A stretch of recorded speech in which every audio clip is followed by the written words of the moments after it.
Welcome back, everybody. My name is Joe. This is Work Hard RC, and today we bring to you podcast number 3 with Bernie of MilkTeaRC RC. I really enjoyed my time talking with Bernie, getting to know him a bit better, not only in the RC world, but just as a person, and I hope you guys share that sentiment as you guys watch this podcast. Again, I do thank everybody for watching. Please remember to subscribe and enjoy our conversation with Bernie.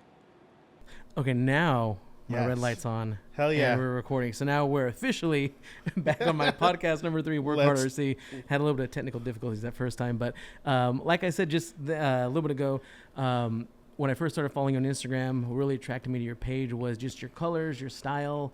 And then I think I started following you. Then I knew you were going to be a Little Guy Racing part. You started posting some events and things that were happening. And then you posted about a dinner. And I was like, I want to be there because I wanted to network and get to know some folks. Hell and yeah. you did a great job hosting that. So that was really cool. And then I also mentioned that in your live, you mentioned that in your professional work you did something that kind of presented all of this in real life and as far as the RC world. So what is it that you do again? So I'm a user experience designer. Okay. So it's a very fancy way of saying that I design stuff, but we do a lot of user testing, a lot of analytics, a lot of data to determine our design. So I do a lot of interface design for an insurance company. So like if you need to get a quote online, I do the designs, I do the interface to get through that quote as seamlessly and as frictionless as possible. And so that's all I do. I've been doing it for 15 years. Oh, that's a long time. For working for this company. Okay. And then before that, I worked for a small agency where we did a lot of like e-commerce websites where I did like the front end design, the front end development, and then the rest of the team did all the back end stuff. So I'm a geeky website guy. So that's all I do is just website stuff. So when it comes to like Googling stuff, like I'm really good at doing my research. One of the things that I think made me popular on Instagram is I document a lot of stuff I do. I have the worst memory ever. And so I like to document all the stuff that I do, from like, building a car or installing something new on my car, just because like I like to go back and like look at all this stuff. And so like Instagram is just a great place for me to like document all that stuff. Like, yeah. That's it. Documentation like that is really good. Ever since I started doing more with YouTube, I document a lot of my builds and what I'm doing. My biggest thing that I can't stand, I don't know if I mentioned this before and other stuff, but it's just I want to finish it. Yes. So for me, like I had that from the show, I got that the Apex chassis. Yeah. And I had it in the bag just waiting because I didn't have time to do the video. And I had other videos ahead of it. And I needed to do those. Yeah. And then I needed to clear everything out from all my other projects to sit down and do that. And finally I got it done. And then it turned into that turtle beetle. Yes, that turtle is amazing. I love that build. Yeah, so I was like, that's documentation is great, but then sometimes when you're like me, you're just like, I want to get things going. Yeah. So I was going to do a video on those gold wheels too, but I put them together actually when I was at the Camarillo Air Show. I was sitting there at the booth, put them together. Oh, really? Nice. So, but that's cool. I know you also mentioned in your, I know not everybody listens to live, and I know this is a podcast a little bit different, but I just recall this because you had said that you don't even drink milk. Oh, or is that yes. true? So I love milk. Growing up as a kid, that was like my meal. It was like even my dessert. Like, oh, I need a glass of milk before going to bed. Uh-huh. But as you get older, your body changes and whatnot. And so I'm now lactose intolerant, which totally sucks. And it was more recently too. I love ice cream. Sorry about the coughing. I don't have a cough button. I need to get one. My cough is just from, I don't know. I just need to be healthier. That's my goal. I'm trying. This year is my goal to be. Oh, it's so hard. I did, man. I've done Atkins. Oh, really? I've done all kinds of stuff, but I think it was not this last December, the December before. I got really sick the end of November. So I was supposed to go to the Arizona show earlier December, and I got sick. And I'm just gonna change, and just randomly on that day, I just started didn't eat carbs like 6 months straight. It was great. It was hard, But it Wait, was not great. eating carbs or eating carbs? Not eating carbs. Okay, Oh okay. yeah, imagine you eat all the carbs and it's like the best. I'm food. like, No. is this a carb diet only? It's an all carb diet, like freaking Mean Girls. Yeah. No, I had so I was just basically doing a carnivore. I felt great. I did Yeah. it for 6 months. I lost weight. My joint pain was gone. Like I was at a point where, like, I was like so into CBD. I'd be buying it, rubbing it Right. all over my joints. Yeah. And, oh, this feels so Yeah, good. yeah. Not even thinking about what I was eating. It's like I didn't eat any carbs, and I felt great. And inflammation went down. I lost some weight, and it was great. And then after 6 months, started getting old, and little by little, I kind of stopped. And I was like, oh. And then I stopped again. I was like, you know what? Next week, Yeah. next month. Okay, Monday I'm gonna start fresh. Right. And then Monday comes, like, oh, well, I already had a freaking tortilla, so tomorrow. And then, yeah, here I am another 6 months later. So I can't gotta be get back easy. on it. But Yeah. it's not easy. Yeah. I was like, even my wife says too, she's like, I don't know, I've fasted, I think, for 10 days. Oh. And I don't even know how Just I did like it. water and like. Just water. Oh, really? And like a little bit of salt here and there. Yeah, yeah. And I did it, and I don't know how I did it. Even my wife said, she's like, I don't know how you did it. Like, she's tried before. I think she's gone 14 days. Oh. But even after that, she can't. You should try that. It does help. And it does shift you. Once you do it, you're like, okay, I should probably start eating right, because if I don't, why did I not eat Right. for 10 days, Right, right. But it is hard. I'm just agreeing with you. Yeah, yeah. It is tremendously hard. Good Well, luck. I know we're here to talk about RC stuff, but I really want. This is just a very interesting thing that me and my wife have been talking about the last couple of days. So my chiropractor, I go to a chiropractor now, and my back is all crooked and like have like text neck and whatever you call it, where you're like your head is always leaning forward. So I'm just trying to like sit more straight and more proper and whatnot. But my chiropractor he like researches like everything. And he was telling me about parasite cleansing. Have you ever heard of a parasite cleanse? No. Yes, bro. So there's parasites in everything, and there's parasites in you. And it so happens that you could take this parasite cleanse, and you have to eat certain foods. You take some sort of like pills or something for like 30 days. And I think there's an enema involved in that too. That sounds exciting. Yes, but freaking parasites, worms come out of your you know what, and it's just crazy. And for some odd reason, the U.S. is the only one that really doesn't really know about parasite cleanse. Where if you go to other countries, it's a yearly thing that they do. And one of my my wife's cousin wife is big into all that stuff, and it so happens I was sitting with her at dinner one evening. This was like 2 weeks ago, and she's like, Bernie, you gotta do a parasite cleanse. I'm like, really? She's like, yeah. You want to see? I got pictures. She was so freaking proud of.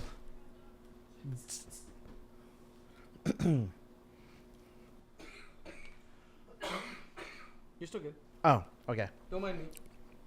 She was so proud of the stuff that was coming out of her, and like took photos, and like we're at dinner. I'm like, no, I don't want to see this right now. It's like, I'm like, you should text Kristen those photos, and then maybe we can look at it later.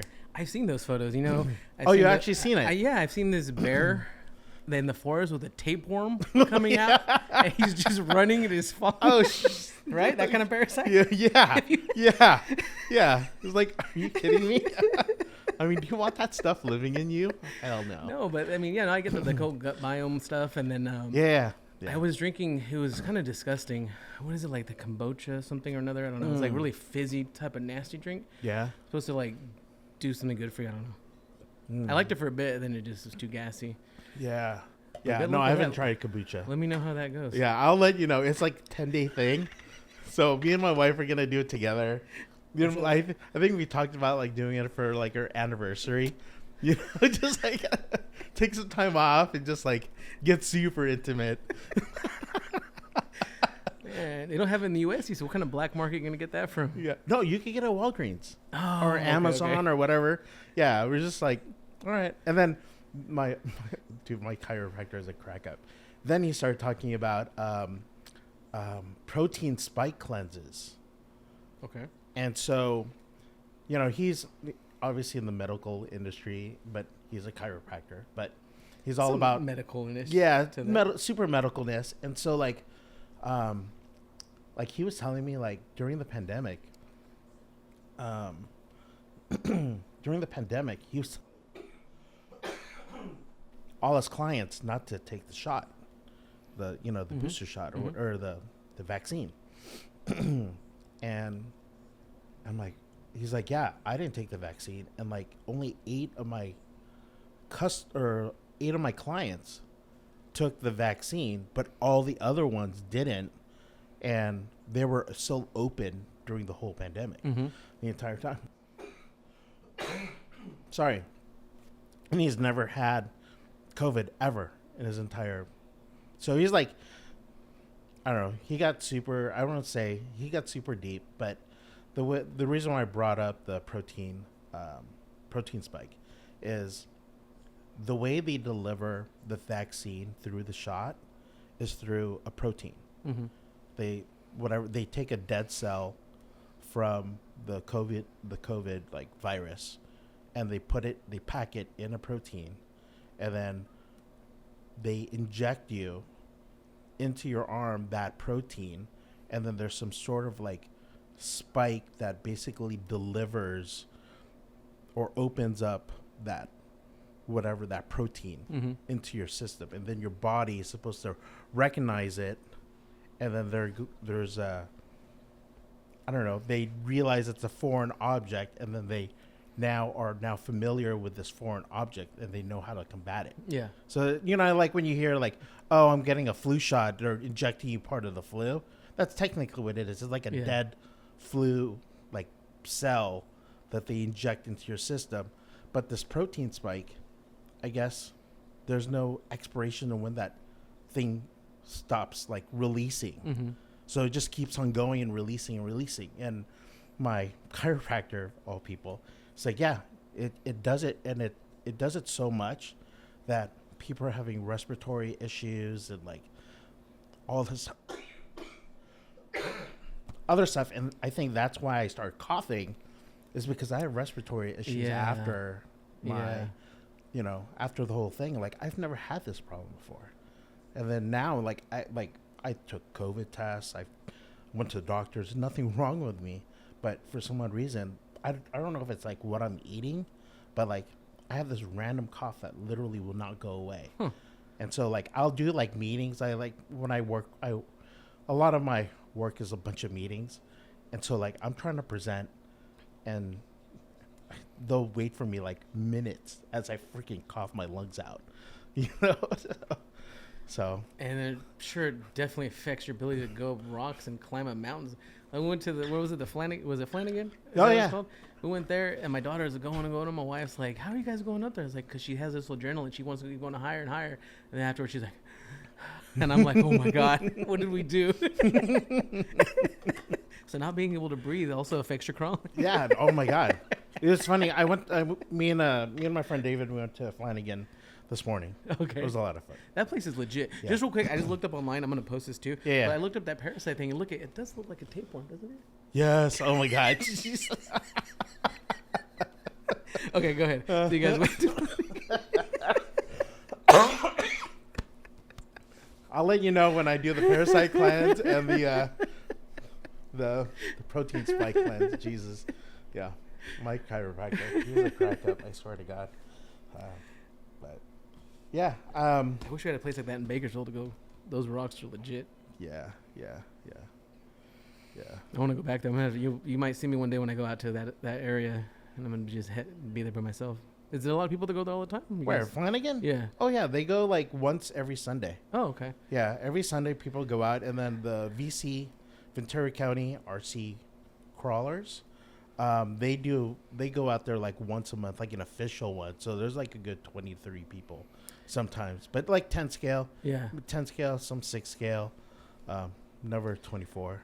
I don't know what it is. Like These guys don't love 24 cars. I like everything. Like there's that line Vin Diesel says, right? He likes all mix of models, no matter whatever it is. I forget how he says it, but I love everything, which is not a good thing, because like I'll get a new Traxxas will come out, I'll buy that, and I'll do that. Like the Mini XRT came out, the Mini Max, the freaking sand car. I got one of those, and all the upgrades and lights for it. Took it out. The big crazy one. The big one, yeah.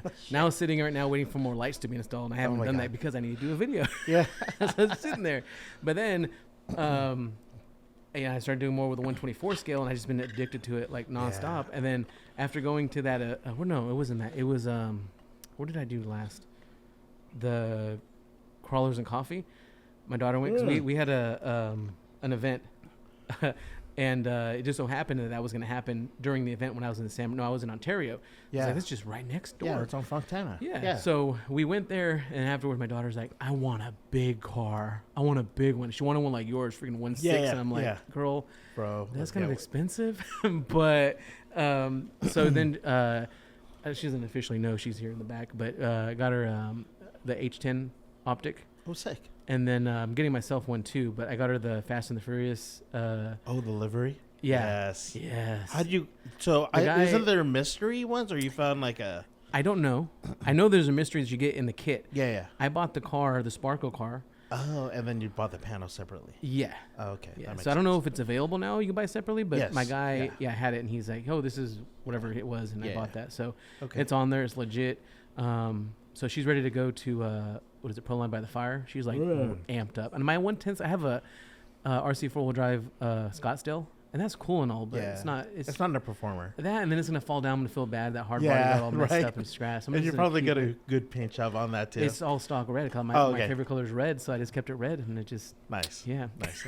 Right on. But I will build something that's 110 scale. Is it your first time going to Proline, or you went last year? No, it was my first time going to Proline by the Fire. Sick. Yeah. I've been excited. Me and my daughter are gonna go. She's super excited. Yeah. Like, well, she just started getting homeschooled, so she's like a night and day difference just from this 1 week. She's like a totally different person. She's like adult and like talking different. Like I don't know what it is, but she like grew up and like she's listening to me. That's awesome. But she's hyped. She's hyped to go camping. Yeah. Yeah. No, I went to Proline last year and I had the greatest time. Yeah. It was. Granted, I didn't prep for camping, or not. I prepped for camping. I didn't prep for charging batteries. See that charger right there? So you had that badass freaking battery, Blue Yeti charger with the solar panels, and yes. And then I have one of those Sea Devil lights. The ones like balloon up. Oh. And they're super bright. And lights up everything. Yeah. I have one of those. I take that camping. So like really? when everything's dim, everybody's trying to find a light. I'm just like, hold on, just light up the entire area. Yeah, right. Yeah. And all the bugs start coming to you. It doesn't attract too many bugs. Oh, really? Part of the reason is it pretty high? I can make it go high, but part of the reason it has like these little air holes. I think they go inside and they get stuck. Oh, got it. But they don't really bother us. So. Well, that's good. Yeah. There you go. But Proline by the Fire should be good. Yes. We should all, honestly, I really hope, I want to get as many micro guys together and we'll all camp at the same area. That way you can have like almost like a mini meetup. Yeah. At the at Proline. How many micros do you have? Like micros meaning like 1/18 to 1/24 scale. How many do you have? I think it counted like a little over 47. 47 fully built, or just some of them are stock? Fully built. I would say like maybe I don't have it mounted. The body, like for example. Let me grab this one. I think you have a problem. I don't know if parasites is your first problem. So this one right here, this thing fully runs, built. This thing is awesome. I just have my problem is mounting the body in a way that I like. Is that the same body I have? Is that the same body? This is a VTEC body. Okay. Mounting the body and then painting it, and I know you do that well. But yeah, that's like, I just procrastinate on just mounting it. Like this one right here. What's the problem mounting it? You just have too much inside of it, or no? I just like you know when you glue magnets. Yeah. And you have that white residue. I don't know. I'm gonna look at mine now. I don't even remember if I see the white. Oh yeah, that frustrates me. I'm like, I think I painted it. I'm gonna look at it. So like this one right here, this pre-runner from Patrick RC. This is a fully 3D printed IFS pre-runner, and I have I got the one where the The chassis all purple. I had all the 3D printed parts all printed purple too. Like it was like my purple and gold build, and like I even put like a Mini Z drift motor, Okay. and it has this the ESC. It you could actually do like what do you call it? You know those cars that like just like start making popping noises. Like you know those Like drift import cars? like import Yeah, cars, yeah. yeah. Popping noises. Yeah. You can do that on this RC. The ESC does that from Fury Tech. What? Yeah, it has like a little light too on the motor. In the front of the motor has a light, and it just like red, like it like flashes red, like you're popping flames out of the Huh. exhaust or whatever. That's cool. Yeah. So. Excuse me. That's really cool. Yeah. I like that. So, I just need to mount the body and paint it, and then maybe take a couple photos, and then I could bash on it. Like, Yeah. Do you just keep them 3D like that? Or do you finish them like at all? Like you know, sand them smooth, finish Oh them? yeah. If you grab that pink one over there, that is a VTEC body. You could take a look at it. No, you take a look at it. That one is 3D printed.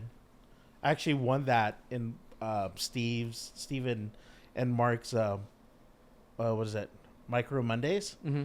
Oh, I saw this. Did you show this at some point? In the Yes. video? Okay. Yeah. I think maybe I showed it at a video or whatnot, or took it to took it to Little Guy. But that's 3D printed. That's really good. I put water slides and I clear coated it, and I painted the same colors that the pink pig. I like it. Yeah. I like the eyes and the little smirk. Oh yeah. You see the eyebrow in the corner? Yeah. That is actually the tape pulling off some of the. Oh yeah, I can see the indentation. Yeah. I'm like, I'm making an eyebrow, Oh, and then now it ended up being a smirk. That's cool. I like how Yeah. you did the lights too. Is it the same lights that come with it? No, those are from an FMS like. Oh, I see. Because you Fog have lamp. the backing to it. Yeah, I cut it out, and like it kind of like it's like almost like a housing, almost like a Baja style bug. Sir, you're taking this too far. As I look at my Ninja Turtle. Here, you see how I did the batteries? Let me see. Dude, you got nunchucks on there. Oh, you got a windshield. I haven't finished the windshield. I just kind of mounted it.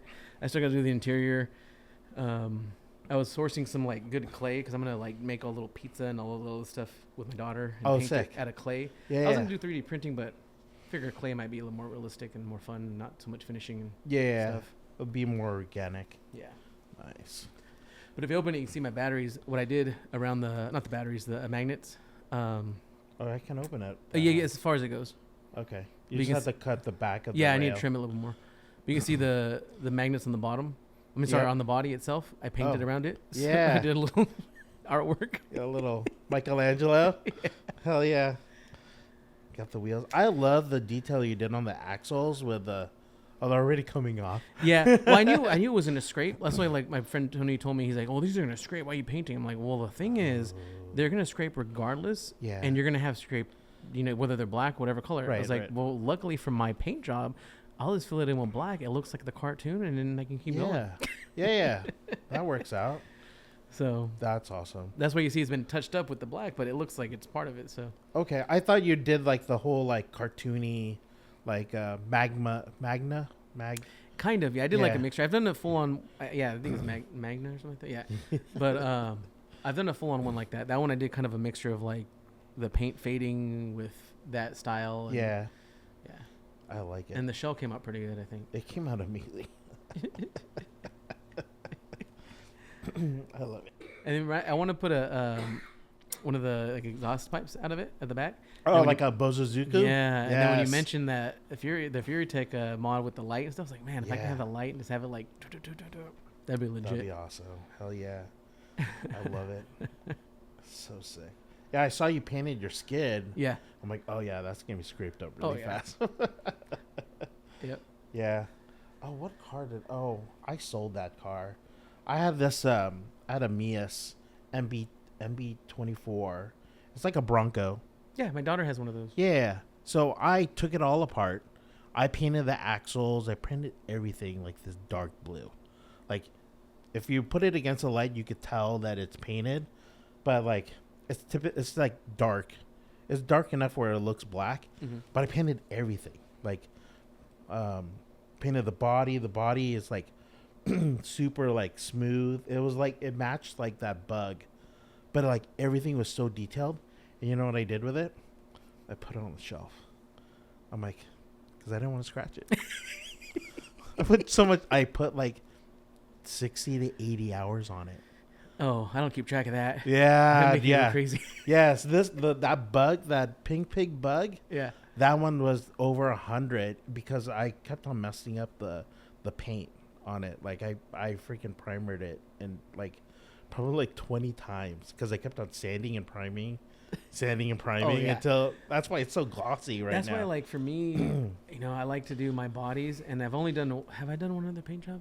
I think I've only ever done one other paint job for Tony, for his Tacoma, that white one that you've seen. I don't know if you've seen it or not. There's a white Tacoma that's on my page and his page. Yeah. I painted that one for him because he asked me, but I've never painted anybody else's. So I want to. Like, people ask me. Yeah. But I'm like, I mean, you do great work, honestly. Like, I saw like at the RC Super Show at your booth.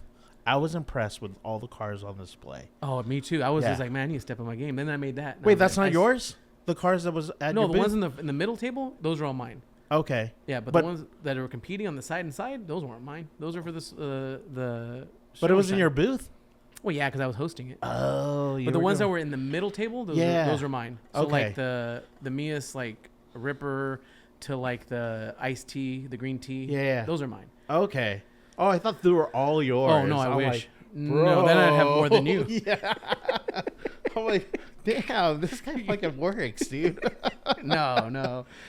Some of them I wish they were mine. Like some of the details, I forget the name of the guy, but he had like a Willie, it's like a blue with like a surfboard, and it was a kid's entry.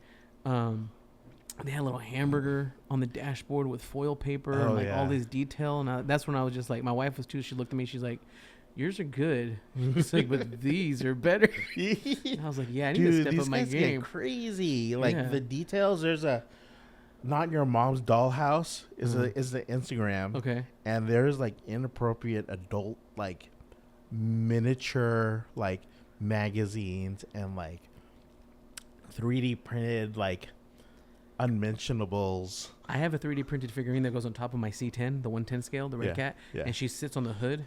And when I bought it from Mad Styles RC, something like that. I don't know. I bought it from him. He only had one of one at the time. I got it cool. I set her on my hood. It was cool. I set her on top of the mirror. I can't go into too detail. My daughter's behind me, but I set her on top of the mirror, and she wasn't wearing underwear. And you can see everything like anatomically correct. And I'm like, what? I went back to him. I was like, what is this? He's like, well, that's how the file was. Yeah, even the freaking LOL dolls are anatomically correct. I didn't know that. Yeah. Oh, I didn't know. Like, have you ever been on Cults 3D? The website? Is there like a There isn't black, there's an adult section that I did not know that was there. Oh goodness! I'm like, what? You could 3D print all this stuff? Yeah, there's some stuff you could 3D print. Huh? Yeah. You're like, let me go look at this later. Make some notes. Yeah. Wow. Yeah. Yeah, I need a. Well, first I need to get my 3D printer. I've been looking. The guy. Wait, you have one or you don't have one? I had an old one. I always forget the name, but it had like a lion. I forget what it is. Anyways. Creality. I think so. Okay. And that I didn't have because the thing is with me, I do so much in life, whether it be with businesses. I got 4 girls. I got my wife. I got. Well, you have 4. You have 4 girls. I have my daughter behind me. I have a baby girl who's 6 months old, one that's 5 years old, one that's 7 years old, and then an 8-year-old. Okay. And then, so that's our family, and they're all girls, and they're all in school. Now they're starting to do jiu-jitsu. I got all girls, too. I got 2 girls. Oh, twice as many. Yeah. They're doing piano and all this stuff. Oh, and it's nice. just like, okay. So then there was a point where, like, I want to do more stuff, but I can't just do it on myself. So I try to, not delegate, but, like, say, inspire my friends to do this or do that. Hey, if you did this and you learned that, you could benefit it from this, and I can have you do this for me. Okay. And so I had a 3D printer that we got at some event.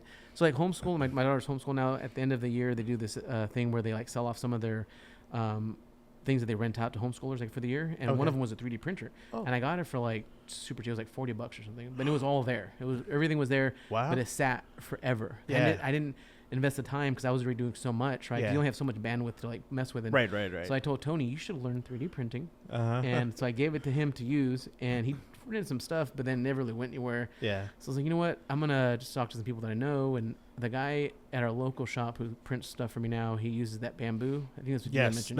That's what I have. Yeah. And so my understanding, I'm just gonna very simply, my understanding, it's kind of like an iPhone of like it just does what it needs to do. Yes. And maintenance wise, if you need to get in depth, you can, but it kind of takes care of itself. There's a tutorial and video. If something breaks, it will warn you, and then it'll give you a link to watch a video to clean it or to fix it. Yeah, like it's so that's what I want. I just got to make some time because with all the stuff I do, plus I want to do my RC stuff. And then my wife being the person that she always supports me in everything, like however she supports me in everything, but then sometimes to a point where like, okay, now you're like over supporting where I feel pressure, now I have to do this, and she's like, these bodies are great, who'd you buy that from? I say, I bought it from this person. How much? Well, you should just print it yourself and then you can just make them. I'm like, oh my god. So well, at least she knows. At least she knows rather than like, oh, okay, like just like show your shoulders and like, yep, that's what you got. Well, that's how we got into the whole airsoft business. I was airsofting years and years and years ago, and then we had an airsoft business, and so anyway, so how'd you start with MilkTeaRC? Now that we're on that, how you started your business? So let me see, how do I start that? We could go back. So I have a Toyota Tacoma, 2016 Toyota Tacoma. I've been a Volkswagen guy like majority of my life. I bought a 2000 1AT Golf and had so much fun with that I started a website called Dub Nation. And you might have heard Dub Nation. I've heard Dub Nation. I'm just trying to think of like Dubs. I went to the Dub show back in the day for like the big 20-inch wheels. Yeah. So when Dub Magazine and my Dub Nation started, we all started around the same time. Obviously, 20s became like a factory thing. So, people went bigger and bigger. And like now we're at like 44-inch wheels, So yeah, they get pretty crazy. But Dub Nation is actually a Volkswagen thing, like V-Dub, and I just took the Dub. And so I took the word Dub, and I was into trance. So like there's this Trance Nation CD that I used to listen to and called myself Dub Nation. And so being a website guy, I created my own website, and I would do event coverage, and we did a bunch of other stuff. But since I've always been a Volkswagen guy, I've been into like lowering cars with air suspension and whatnot. I wanted something completely different, and so we bought a Toyota Tacoma, totally outside my reference of like what I think a car should do. I just thought like, like you ever sit in like traffic and like bumper to bumper traffic, and like you see this dirt road on the side of the highway, and then you see like a cloud of smoke. Like I want to be that guy because he's doing like 60 to like 70 miles an hour on the side of the freeway, and I'm like doing like 2 miles an hour or dead stop doing nothing. And so that's what I wanted. So me and my wife, we started shopping for off-road vehicles. We were looking at 4Runners, and Tacomas ended up being the one that we wanted, and we were trying to choose a color, and so we picked the Quicksand.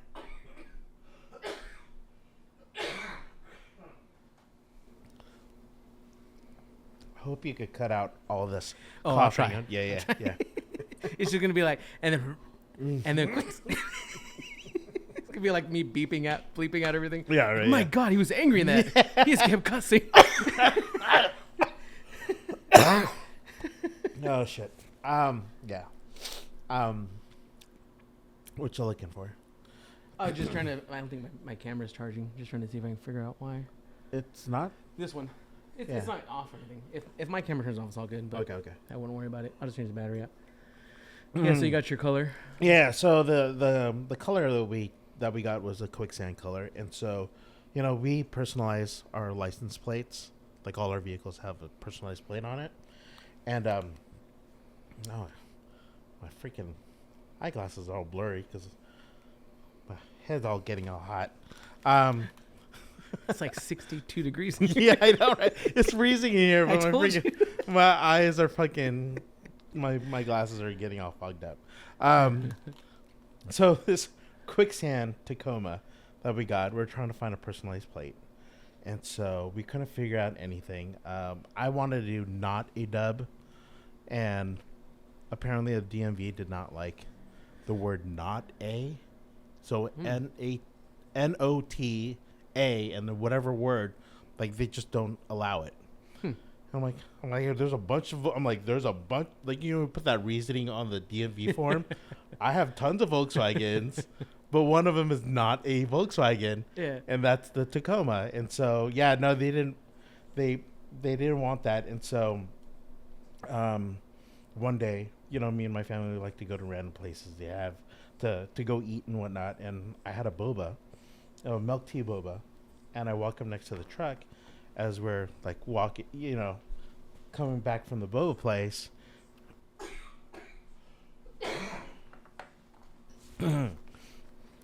And I'm holding my boba next to the truck. I'm like, oh shit, this is the same color. My milk tea is the same color as my Tacoma. I'm like, oh, we should call it Milk Tea Tacoma.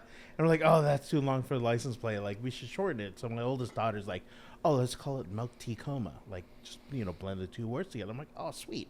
So, hence my water bottle here says Milk Tea Coma. And so that's what we call our Instagram. Yeah. And so, well, we got the plate.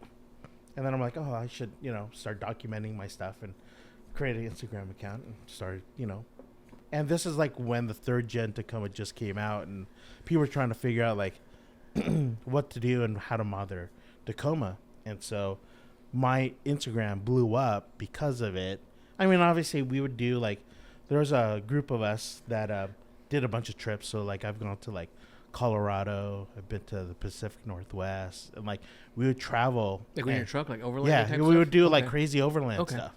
And we've gotten we've had over, at one point in time, we had like 24,000 followers on Instagram.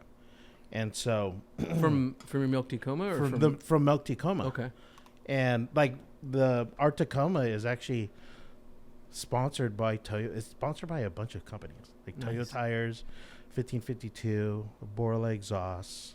Like if you go to their websites, you could see our truck in magazines or in catalogs. Or my friend sent me a photo on his Roku, had a picture of our truck from a Toyo ad. I'm like, what the hell? Cool. Roku. That's legit. Yeah. So yeah, it's sponsored, and so it's funny. Someone asked me like how do you get all these sponsorships? I'm like, a lot of these are just like good, just relationships I've had throughout the years. Like Borla Exhaust, I've known the marketing guy since 6th grade in high school. Wow. 1552, I've known one of the owners. There's like 3 owners. One of the owners, he went to the same high school as my wife, but I didn't know this at the time until like me and my wife started dating. But I've known him since he got his first car. His first car was a Volkswagen, and being a Volkswagen guy, he called me up like, Bernard, I got a Volkswagen. And he was only 16. Now he's a big Porsche guy now, but yeah, Toyo Tires, like we were in the same car club together, like when I was 20.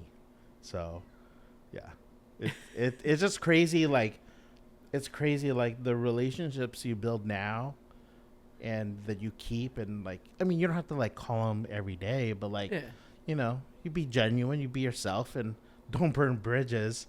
And just like eventually they'll come back, and like it just works out in the end. So yeah, it's kind of crazy. Yeah, that's cool. That's So kind of crazy. MilkTeaRC, you kind of just spun it into your passion for RC. Actually, what happened? So I've always been into RCs. Mm-hmm. Like as a kid, like my very first one was we went to Japan when I was like 8, and I've always been into like Hot Wheels and diecast and stuff like that. But we came back from Japan and I got an RC car for like my birthday, and I was like, I don't know what the name of it was, but like it ran like 8 like rechargeable batteries that would die after like 10 minutes. Yeah. You Yeah. know, it's one of those Yeah. things. And then I ended up breaking it. And then for the next Christmas, I asked my parents for a Tamiya Blackfoot or a Clodbuster. Okay. I really wanted like a bigger truck. And so I ended up getting a Blackfoot. And I love that thing. And so, you know, I went from Blackfoots to RC10s. And then like when I got my job, I got into like HPI cars. And then I got a real car, and then that's when the passion of RCs went down because I was, Yeah. you know, I had real car stuff. Uh-huh. And then the Tacoma, you know, got a bunch of followers and whatnot, and randomly posted one of my armored bumpers that was on the Tacoma for sale. And this guy reaches out to me on Instagram. He's like, hey, would you be interested in trading these RC cars for this bumper? And my bumper was like $600-700 or something like that. And I looked at it and I'm like, what do you have? He had like a SCX 10 to deadbolt and and he had a sorry about that. He had a Wraith. I'm like, oh, like you could pick one of the two, or you got both, or whatever. And so, I think I'm mentioning this right. I mean, he could chime in. He's still part of the. So, what I found out, he worked for Horizon Hobby, and he was like a product manager. So he's like big into the low C. He actually helped build out some of like the car, like the, God, I think it was the SCX6. Mm-hmm. He was like in charge of that. Like, what the fuck? Yeah. Like, this guy. So he's like, oh, so I ended up getting a deadbolt, and he let me order parts, and so I got a fixed up deadbolt, and I traded for the bumper. But I knew, like, you know, when I get into anything, I knew I'd like go deep. Yeah. And so I went deep, but it was 10 scale deep. Yeah. And then the pandemic happened. Okay. And so all my friends that I used to go crawling with, they stopped going because no one wanted to get, you know, wanted to get sick. So I stopped doing that, and I got into like pin collecting. I don't know if you're a pin collector or not. Well, not necessarily like an avid collector, but we have a lot of pins. When we go to Disneyland, we try to wear pins and stuff. And so, Yeah. I do with my business. I do patch and pin expos. Oh, sweet! I go to that too. Yeah, I go to the ones in LA. I've been to the ones. Like Donnie's. Yeah. No, Yeah. I've been to a shop. Yeah. Yeah. You might see me exhibit there my stuff. You know what? I had to go back. So it's so funny. I stopped collecting. I mean, I was collecting pins at the same time I was doing the RC stuff, but like once the pandemic happened and I couldn't go out, you know, we found this Facebook group and we started like trading car pins. Like, so the company is called Lean Customs. You were trading car pins? Car pins. So Lean Customs is a brand that makes pins, and he would take like a side profile of a car of someone that's famous on Instagram. Mm-hmm. And since I had a bunch of followers on Instagram, his followers wanted to do a Tacoma, and so he found me, reached out to me, and so I did a limited run of like 100 pieces of my car, which is super rad.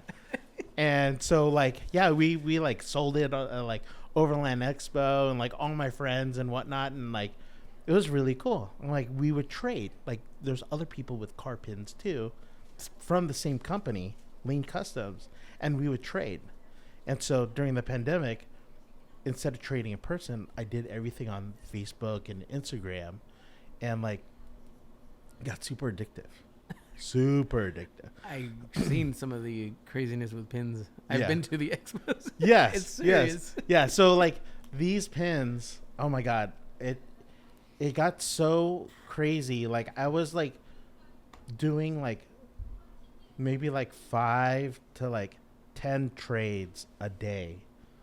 So my wife and myself are going to the post office because we're shipping all these pins, and we're just shipping them to all different places all over because we're making these crazy trades of car pins of the same company, Lean Customs. And so I got super, as I get into anything that I get into, I got super deep into car pins that I have a separate Instagram called Collect Lean, because that's all I do is I collect Lean custom pins.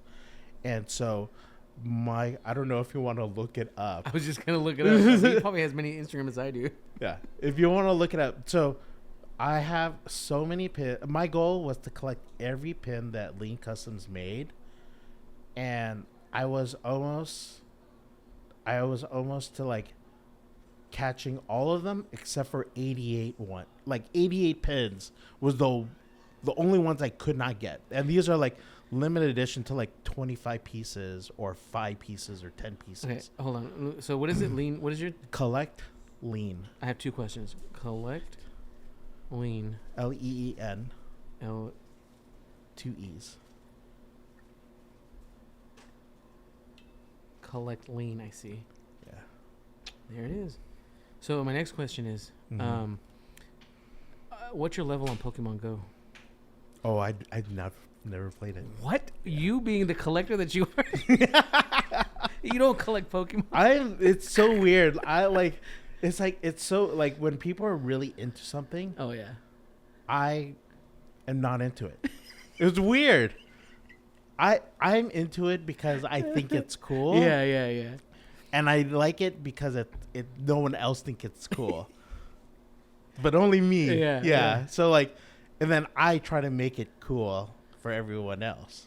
I think that's what I like to do. That's but crazy. I didn't know yeah. about the pins. And like I Yeah. said, I've been to the pin expos, and You've never seen like Lean Customs? Like I probably have. I Yeah. just didn't know. he's the guy that will say like, hey, we're opening up shop like an hour past like everyone else is already open. So he likes to form a line outside of his booth that's like 200 people deep. Just, and some people will get there like 5 o'clock in the morning, and it starts at like 10 o'clock.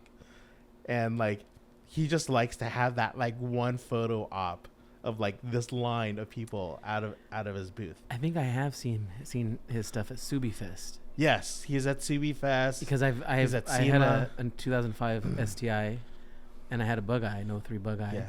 And I've been to Subi Fest, and I want to say, because I just looked it up and I saw the Subaru. And I Yeah, was yeah. like, oh, I'm pretty sure I've seen his Yeah, stuff. he started it in the Subaru like forums, Uh-huh. and his number 1 pin. I still don't have that pin. His number 1 pin, I can't get, but it was the McCree. Who's a Subaru rally driver. Okay.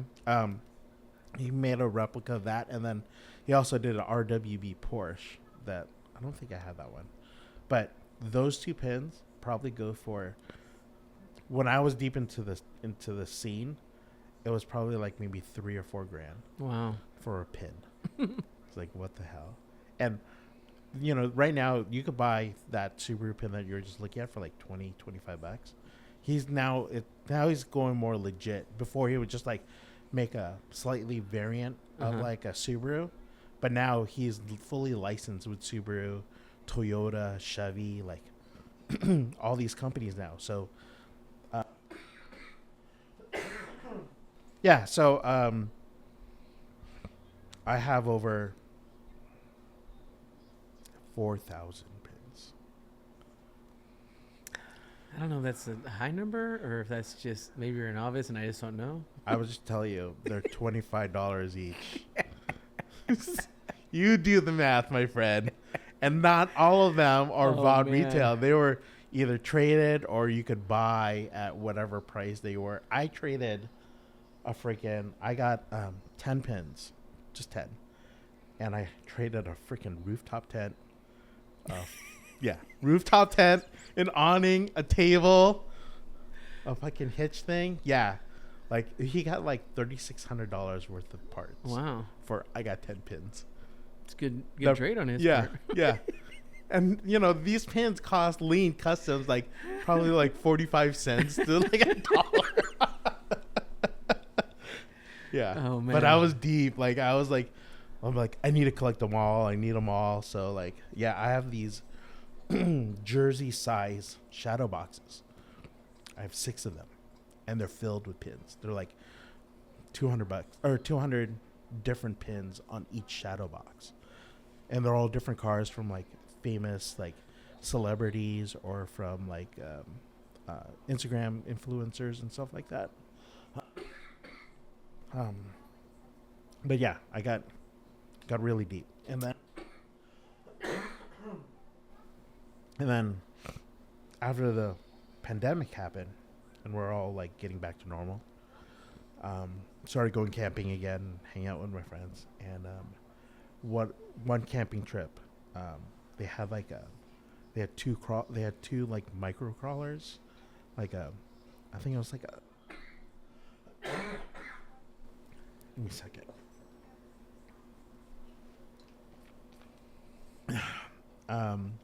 They had 2 micro crawlers. It was like a TRX 4M, I think.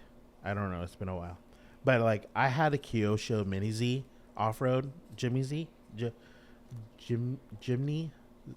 There's no Z. I don't know. I can't even think right.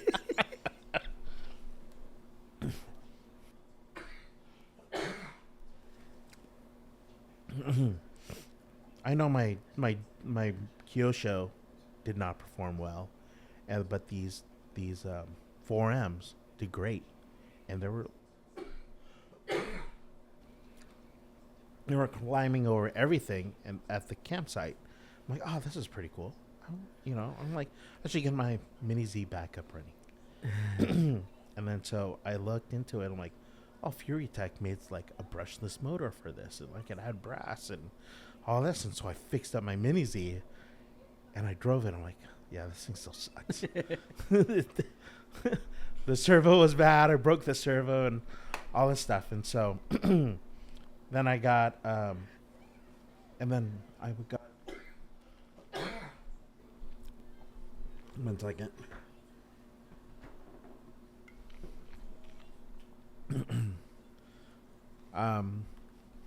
Yeah, so I don't know if I said this, but I also promote and organize car shows.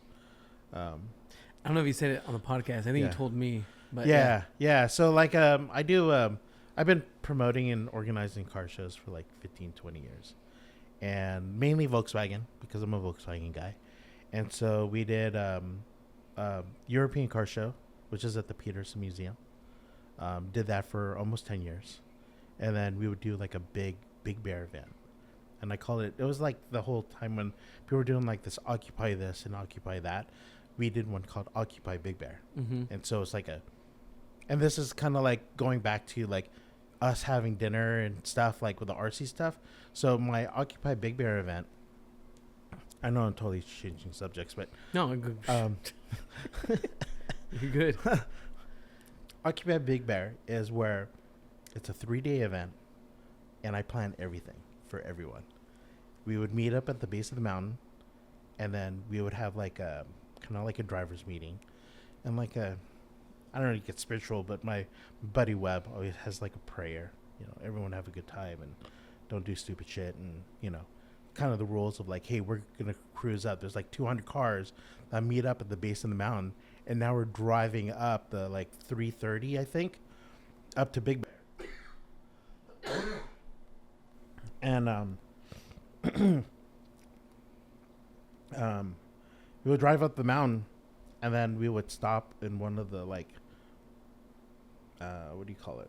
Not overpass. If like someone's driving too slow, and you can like pull over, mm-hmm. and then the fast cars can pass. Mm-hmm. Well, there's like one of the spots up in Big Bear when you're going up there. It's a really big lot, So we'd all pull over there and we'll do a group photo. And like take a photo, just kind of capture the moment before everyone starts like getting crazy. And then we would, at the end of the cruise, we would stop at like a food restaurant and we'll have lunch. So have lunch as a group, and then after that, we'll all check into a hotel. We all got like I got a group rate at a hotel, and my incentive is if you book at the hotel, you get a discount, but you also get like a drink ticket because the following night we have what do you call it? After the car show, we have we'll do the car show at the hotel as well. So you literally park your car on a Friday and you leave it there until Sunday, because the car show and everything is all at this host hotel. And after the car show, we have like a party, Oktoberfest. You know, it's in October, and we have like an Oktoberfest theme, like car show and party. So everyone dresses up, but not everyone. I don't dress. I try to dress up, but like, you know, the later hosen and all that other stuff for Oktoberfest. Yeah. So we have like a costume event, and like the one with the best costume wins a prize. And then we had like beer boot drinking contest, like who's fastest drinking a beer boot. We also had like a Twinkie eating contest. You know, you get like 2 or 3 Twinkies, and you got to eat the first one to eat that one because would win a prize. But like first one goes down fast. The second one, like you have no more saliva in your throat and you can't eat it. So it's kind of funny. But yeah, we've had a lot of fun. We had other stuff during the car show. We had like a car limbo contest. Okay. And then we did Stuff the Dub, where we could see how many people can fit inside of a Volkswagen. I feel bad for the people who volunteered their cars. But we had like one car with 22 people in it. Wow. Yeah. It was like a Audi. What size people were they? Yeah, they were laying on top of the dash. Like, it was just random. It was so much fun. We did that for 10 years too. Like, I feel like 10-year mark of doing one thing is a lot. So like I try to move on to do other stuff. But well, that makes sense. I mean, I haven't done any, well, how do I say it? Like, so there's been times in my life where I've experienced stuff like that. So there was a guy who owned Wheelaholics in Bakersfield. Yeah. And he would organize every year. They do a Wheelaholics drive from like Bakersfield to the coast, and all the cars and went together. They stop at, you know, a restaurant. They do all this stuff, and it was just really cool, and I liked it. Yeah. And you know, I went with my wife, and it's one of those things like, you know, when you do something that's not like, how do I say, like that you want to do, right? Like as a husband, but how you drag your wife along. She really didn't know. She didn't complain. She liked it. Yeah. And I can say that like when I do like other stuff, whether it be like in the other industry I've been in, or like anything else. When I went to the Little Guy Racing Parts event, I took my wife and my daughter, and you know, went to that event, and there was like no complaints because it was very comfortable, very fun. The environment was like really like open, and now like you saying this all makes sense because you kind of have already had that in other, you know, like industries. Oh yeah. And you've experienced that, and you're like, hey, I like this, I like this, you know, this family kind of like, you know, feel and vibe. And I feel like you brought that to that event, and that's when I saw it, and I was like, wow, this is totally different from like just a little bit of the RC world I saw, like with like I mentioned earlier with the lowrider stuff. Yeah, yeah. Is totally different night and day. Yeah. So like my buddy Tony, like me, I'm open to anything. If it's bad, it's bad. Right. I move on. At least you experience it. Yeah. You know, I don't ever get like, oh my god, like it, you know. But then some people that are like my buddy Tony, like he loved the RC stuff, but then it started to go sour, and he just like, you know, like you could see it, like he loved it so much, but then it went sour. Yeah. People aren't like a community. Where like then I got really big into the crawler stuff, and then I finally got him into it. Now he's like addicted, and so we went to his first real taste of it was at the RC Super Show. Okay, I let him drive my bug at the Heisenberg booth with his course, and he was like, I got to build one of these, right? And he started building it, and then he was just saying how all the people came to my booth because at the time I had a couple micro rigs and a bunch of lowrider cars. Yes, right? Yes. And Tony was just like, man, all these people are so supportive of the lowrider cars. All of them are so supportive of how they looked and asking me questions. It wasn't like anything negative. Yeah. And And then as he goes forward, he gets more into like the crawling world. I'm not saying like it's perfect, but I'm Right. saying like it's different environment because you go out there and you crawl and you fall down, you mess up your car, Yeah. and, you know, it gets scratched up and you go again, right? Yeah. Like he just saw the night and day difference, and I see it too. So now, like hearing your experience, like it makes sense, like why you kind of go that way, because yeah. And then as you do it, people don't know that's where you come from. They're just like, wow, this is so cool. I want to keep going for it. So you're like growing that community, Yeah. like way bigger than probably I think anybody else would do. That's pretty legit. Yeah. I like Thanks. that. Thanks. Yeah. The 10 scale stuff I tried to, but it's just like, I think it's saturated with a lot of people, a lot of egos. I mean, granted, we're adults playing with toy cars. I tell people that, like, they ask me or they say stuff, and I always tell them when I was young, I loved that movie Big with Tom Hanks. Yeah. And one of the biggest things in there, he said he was a 30-year-old who, when he grew up, he wanted to just be a 30-year-old playing with toys and whatever. Yeah, I'm like, yeah. oh, I'm 40. Yeah. But I want to be the 40-year-old playing with toys and having fun and doing something with it. So, like, yeah, this when I do it, I'm like, I enjoy it. Yeah. You know? So it's fun.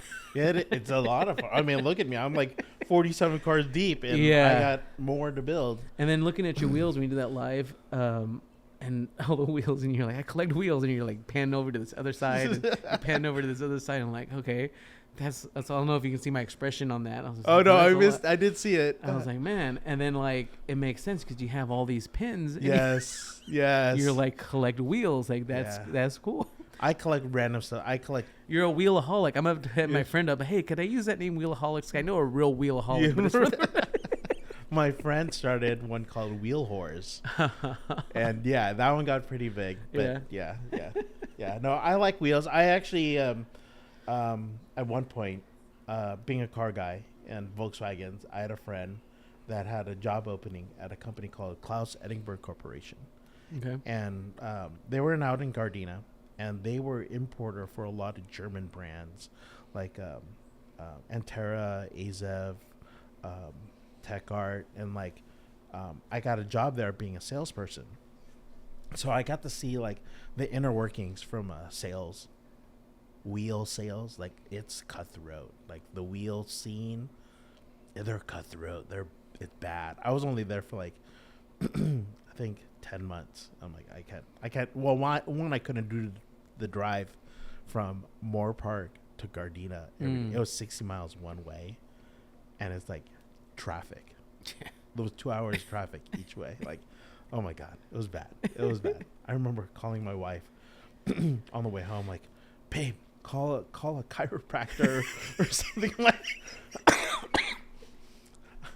my back hurts. Like, I need a massage or something. Like, yeah, it was bad. It was bad. But yeah. Oh man. But, so your 3D printing that you do with the wheels and all that, where'd you start on that?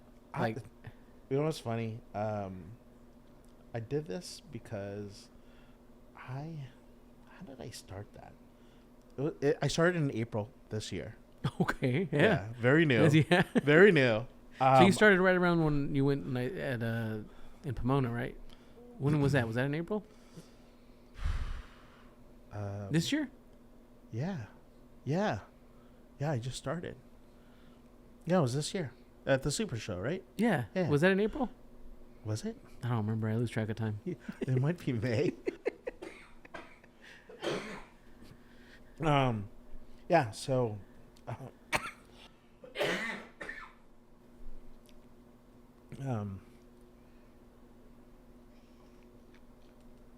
So I picked up these Endura modular wheels. I think they just released early April, and I'm like, oh, these are pretty cool. Like, I want to do something cool.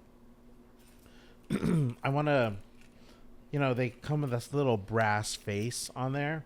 I'm like, oh, let's make some wheel faces. Like, I'm a BBS wheel guy that has like mesh and whatnot on the wheel face, and so I designed something really quick. And I tried to like send it to SendCut, and I couldn't. The file kept on getting distorted and looking weird when it shows you the preview on SendCutSend's website. I'm like, oh, this is weird. And I'm like, let me print it out really quick because I already had a 3D printer. I'm like, oh, this is cool. Let me, being a wheel guy, I'm like, let me print another one. Let me do a different design. Let's see how this one looks like. And I kept on like, and I would like kind of tease on Instagram, like, hey, what do you guys think of this? What do you think of that? And at that time, it was like around my birthday. I'm like, you know what? I'll do a giveaway. And so I forgot what the giveaway. The giveaway was to win a set of wheels. Like I had like presets made. So I had like maybe 3 or 5 winners, and I gave each one like a choose. They get to choose whatever wheel face that I pre-made, and then and then the winner, the first pick, I'm like, I will custom design you whatever wheel you want, and they get to do that. And so it became really popular. I'm like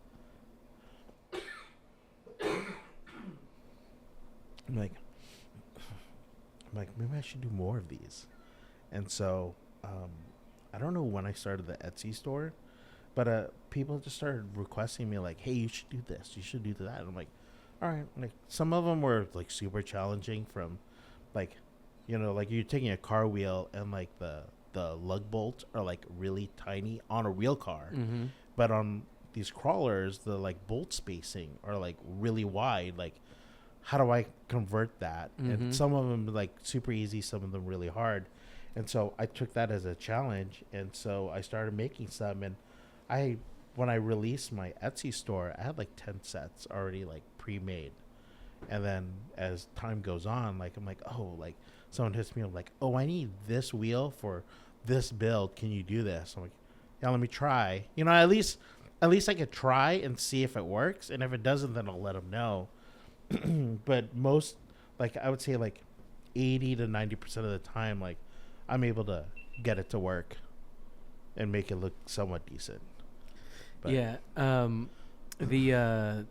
The rings that you did, yes. you did that for the Enjoyer wheel, right? Yeah, I ordered some. Did you bring it? Do you have any with you by chance? I do have one. Where did I put it? Right here. Can't. I'm kind of stuck to this headphone thing. But you don't want to look at it? Oh or? yeah. Yeah, I ordered these, but then I realized when I asked you you should bring it with you, is because I know you're like Etsy's probably tracking if it didn't get delivered. Yeah, if it didn't get delivered, then my rating goes down. So I'm like, I gotta ship this. Even though I see you right now. Yeah, I saw it was shipped, and I was like, I should have said. I should have just told you I did. But I was trying to support. I was like, oh my god, man. No, I appreciate it. Yeah, I appreciate it. Yeah. So these are the Enduro wheels. They're multi-piece. So you have like a deep barrel, and then you have a shallow barrel, and then you have a wheel face in the center, and then you have like the centering ring. And so it's like a 3-piece wheel technically. Yeah. Like in real 101 stuff. And so I've seen people flip faces. I've seen people take like a stock OEM cast wheel, and they'll machine it down and make it into a multi-piece wheel. Like I've been looking at wheels for like forever. So like I know what I like, I know what I don't like. And so I've just been playing around with different wheels. And like one of the things I noticed is a lot of people running these Enduro wheels, they would flip the wheel faces, and then they would use the stock ring, and the stock ring looked terrible. Yeah. I just hated the look of it. And like, granted, like it's not my fault, but yeah, I thought about flipping mine too, but I didn't do it because I was just like, there's only a couple. It just looks awkward and weird. So yeah, it had like it just looked wrong. And so I've been 3D printing prototypes for a while. And so like you'll see this wheel on this. This is basically an Enduro wheel. But I 3D printed the outer lip, but I put holes in it so I could mount a beadlock ring to it. Okay. So I'm like, I'm like, this is like for a build that I just did. But I'm like, I could do that in metal. Like the only reason why I did it in metal is because 3D printing it, the tolerances are very like tight, that the plastic would be super weak over time. And so doing a metal makes makes it super solid. So the ones that you have, these right here, what are these made out of? Those are aluminum, 6061 aluminum. And then, so you had these cut, or did you? I had those made overseas, and they're machined down, and then there's 24 holes in it. 18 of those holes are threaded, so you could thread a bolt to each one of those holes. Like if I did that by hand, that thing would take me forever to do. So this is just holding this little piece. I saw the plastic holding together. Oh yeah. I was like, that's fancy. Now that you said that, I was like, that's. Yeah. Oh yeah. There's a little. I 3D printed a holder for it because like I asked the manufacturer, I'm like, hey, can I do like a box with like a foam sponge like cut out for it? And they were gonna charge me a shitload of money for it. Yeah. And then I've been sitting on those things for like almost a month now. Those rings, I'm like, I need to get these things out. So I randomly so a lot of my 3D print designs is done in Adobe Illustrator. Yeah, you had mentioned that in something, and I was just like, I have the entire Adobe suite. I need to learn this method because like I can do so much. Yeah. So in Bamboo Studio,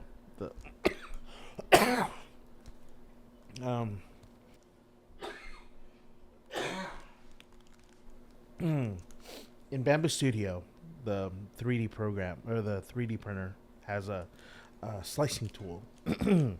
And in the slicing tool, you can import images, SVGs. And so that's technically what a lot of my wheel faces are. I'll design it in Illustrator, export it out as a SVG, and then import it into the slicing tool. I'll do multiple layers. And then you could set the Z height, how thick you want each logo to be.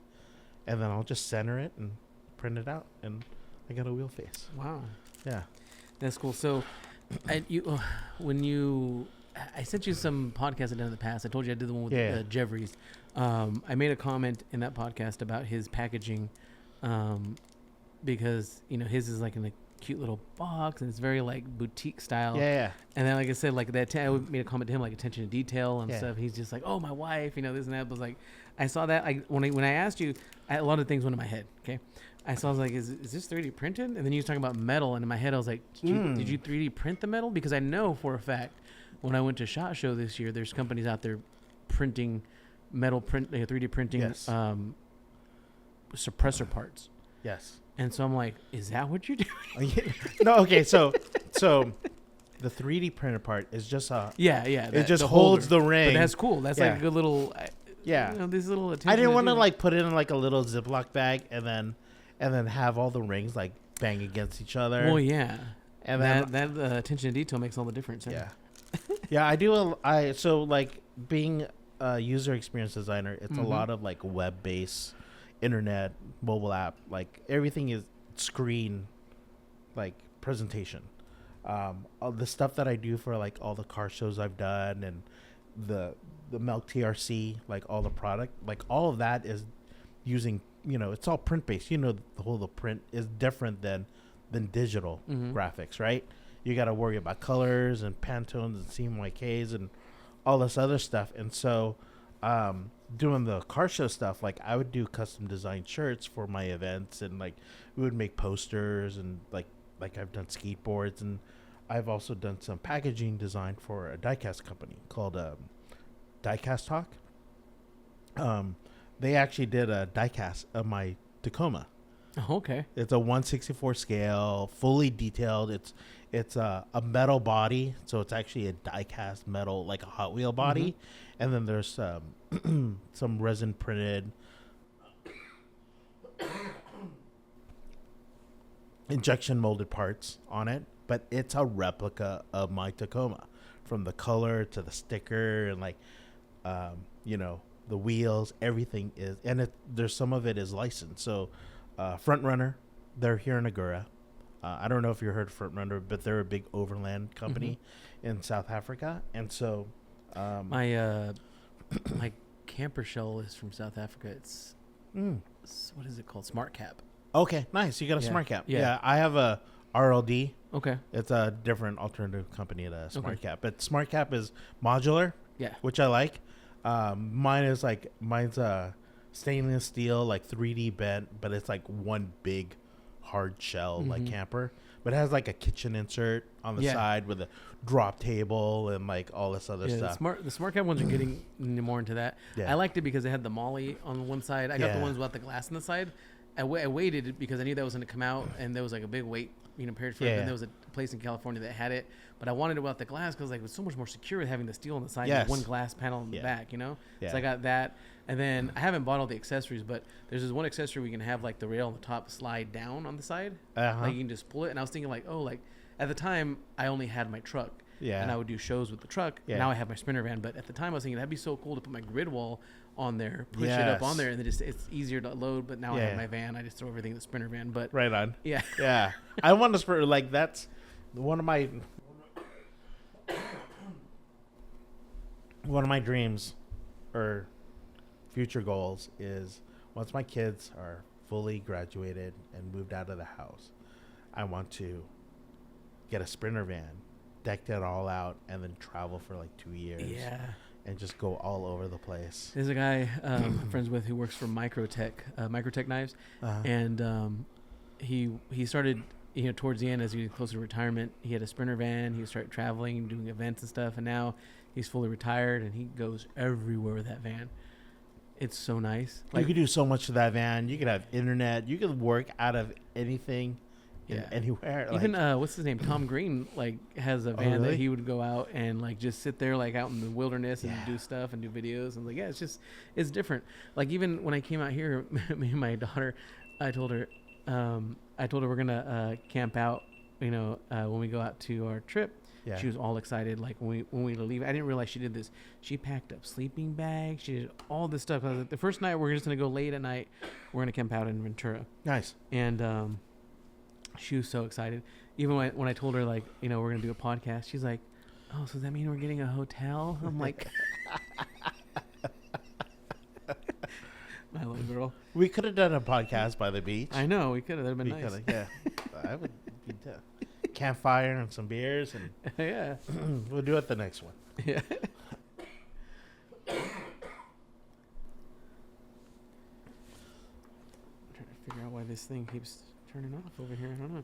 So what other cars did you bring with you? What do you have there? I got a ton of cars. So my first car. Well, we know you have a ton of cars. Yes. But This is Little Guy Racing. I love Little Guy Racing. Me too.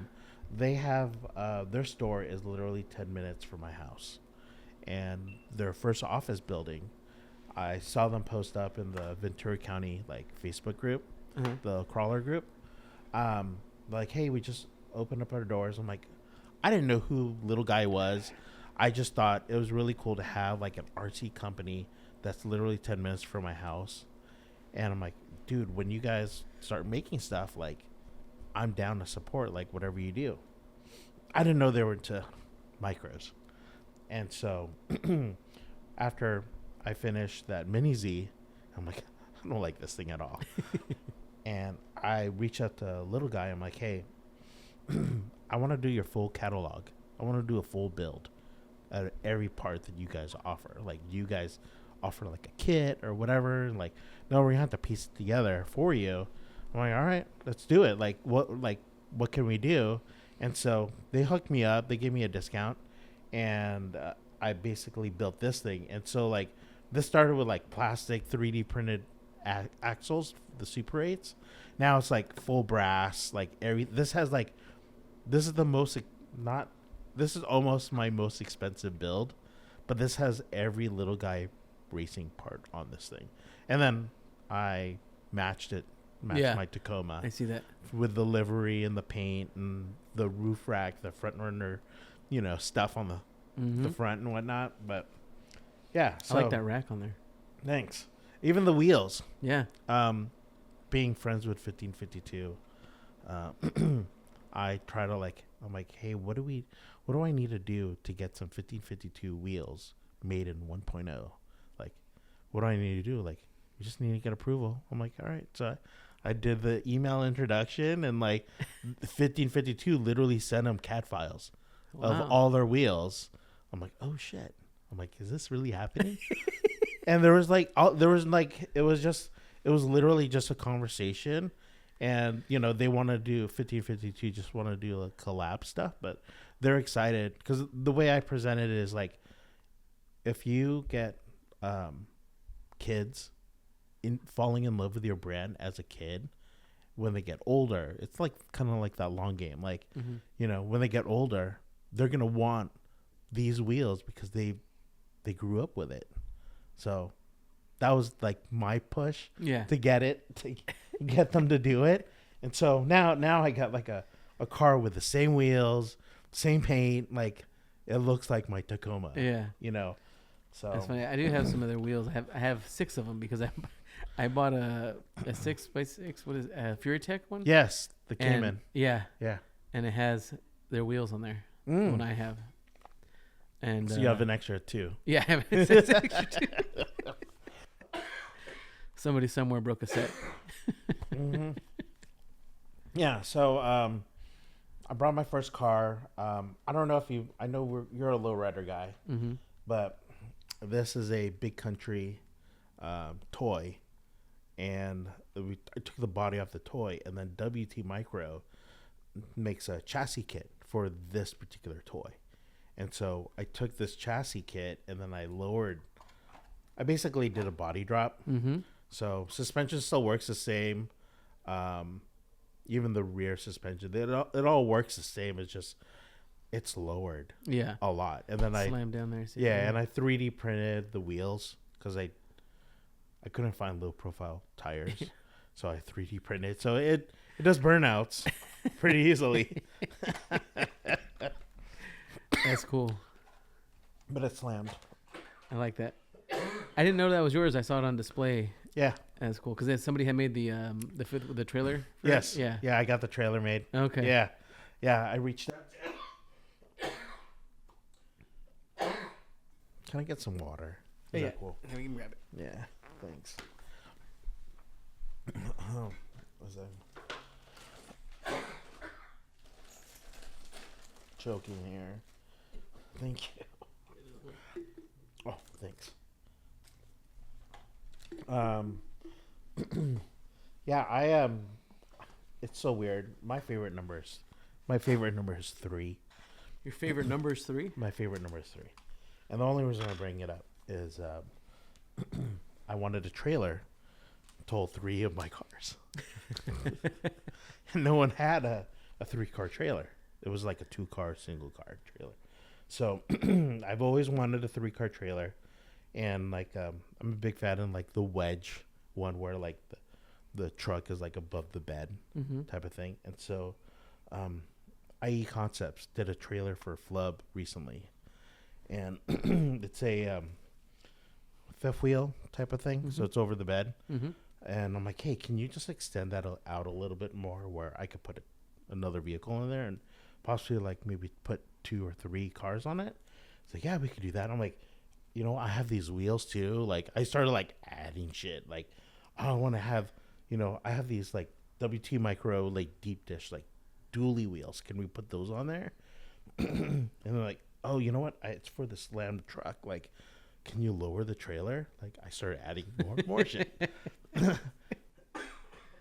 And so like, yeah, this trailer is like now can hold like almost 5 cars, and it's like slammed with like. How many wheels do I have? I think I have 4 wheels on each side. So it's a 4-axle, 5th wheel trailer, wedge trailer, which is, it's huge. I would have brought it, but like, I didn't have a box big enough. Man, did you see my podcast with Bradley? He rolled into the hotel with because he builds custom trailers for 110 scale Red Cats. Yeah. And he rolled in, I think he had 3 or 4 cars on his trailer. Hauling it with his Sen F450. Sick. Yeah. As you pull into the Oh, he did a whole like turn into the elevator, out of the elevator into the room. He went all awesome. out. Yeah, that's awesome. Cool. Yeah. That's he could have rolled in with that. Yeah. Yeah, that would have been rad. I know. Yeah. No, it's funny. I can't leave anything stock. Like, I have to like tweak it, modify it, like do something to it, make it personalized to me. Because like if you put like, for example, my phone, you put 5 of these phones on the table. I want to make sure I know which one's mine. Mm-hmm. And so, like, this is a car wrap material. It's the same color as my Lexus GX. I wrapped the whole thing. Like, I know, you could tell, like, looking at this, this is Bernie's phone, right? Yeah. This is also the same color as all my MilkTeaRC RC branding. Granted, like, milk tea is like a tan color, but I went with teal because I like it. Yeah, thanks. Yeah, it's a lot of fun. I'm honestly, like, this hobby is so awesome. Everyone has been super supportive and, like, very welcoming. I think it's just the micro community. It's like, has a different vibe over all the other RC communities that I've been somewhat a part of. Yeah, I'm trying to. I was thinking about that too, and I was trying to think why. And I think part of the reason when I look at other things is, you can drive these other cars and wreck them and fix them. There's some little bit of a bouginess to them. Yeah. And I feel like when I was out there at that one crawl you did, or you had it before the event, and I was watching these cars crawl, they'd fall down, they'd crawl, they'd fall down, they'd crawl, they'd fall. Like, these guys are going up and falling down. There's not too much to be like, oh yeah, mine's like the best. Like, right. Everybody's gonna tip over. Yeah, I mean, it's one thing with the driver, but like, you hit that wrong, you're gonna fall, and you go again, you're gonna fall. Granted, the first fall is the hardest out of all of them. That's what the guy was driving my buck. I was like, don't. I don't want to scratch you. That's funny. Yeah. That's cool. And then also your branding too. I was gonna say, so there's this guy that I knew. His name was John Bortello, and he'd always talk about brand experience and providing experience for customers and things. And when I look at certain things like with your stuff, and just hearing the way that you are, and then seeing kind of the product that you're putting out, you kind of you have that, right? Even from this little piece that's 3D printed holding your wheels, like, that's a whole experience. That's when I first saw it. I was like looking at it, and until I held it in the light, then I saw the 3D printed holding the metal pieces. But you definitely have that down, and that does make a difference, because when you have companies, and I'm thinking like really big brands, like, again, I'm coming from like a different industry, but like when I talk about like these companies like SIG or like Glock, who invest so much money into these experiences, and Glock perfection and all this stuff, like, you have that mindset applying it to this, and it's definitely starting from April to having something like this, right? That's some experience. Yeah. You don't just get that, that's your experience. Oh, it's a lot of practice. It took me a lot to get to where I'm at right now. Yeah. It just it's kind of crazy. It's just I don't know. It's just, I think I just been doing car stuff, or just doing stuff in general, just random stuff, like whether it be pin collecting or RC or website or doing a car show, like like, you want to have a good experience whatever you do. Like, I love having a good memory. Like, my wife, awesome, she's awesome. She's all about, she's not like materialistic at all. She'd rather have a good memory or a good experience with her family. Like, that's all she wants in life, And so, like, when me and my wife, we go, like, she comes to all these events, and she'll like run the booth. Like, when you go to a Milk Tea Tacoma or a car show or whatever, you don't see me. You'll see her first, and then she'll help you find me.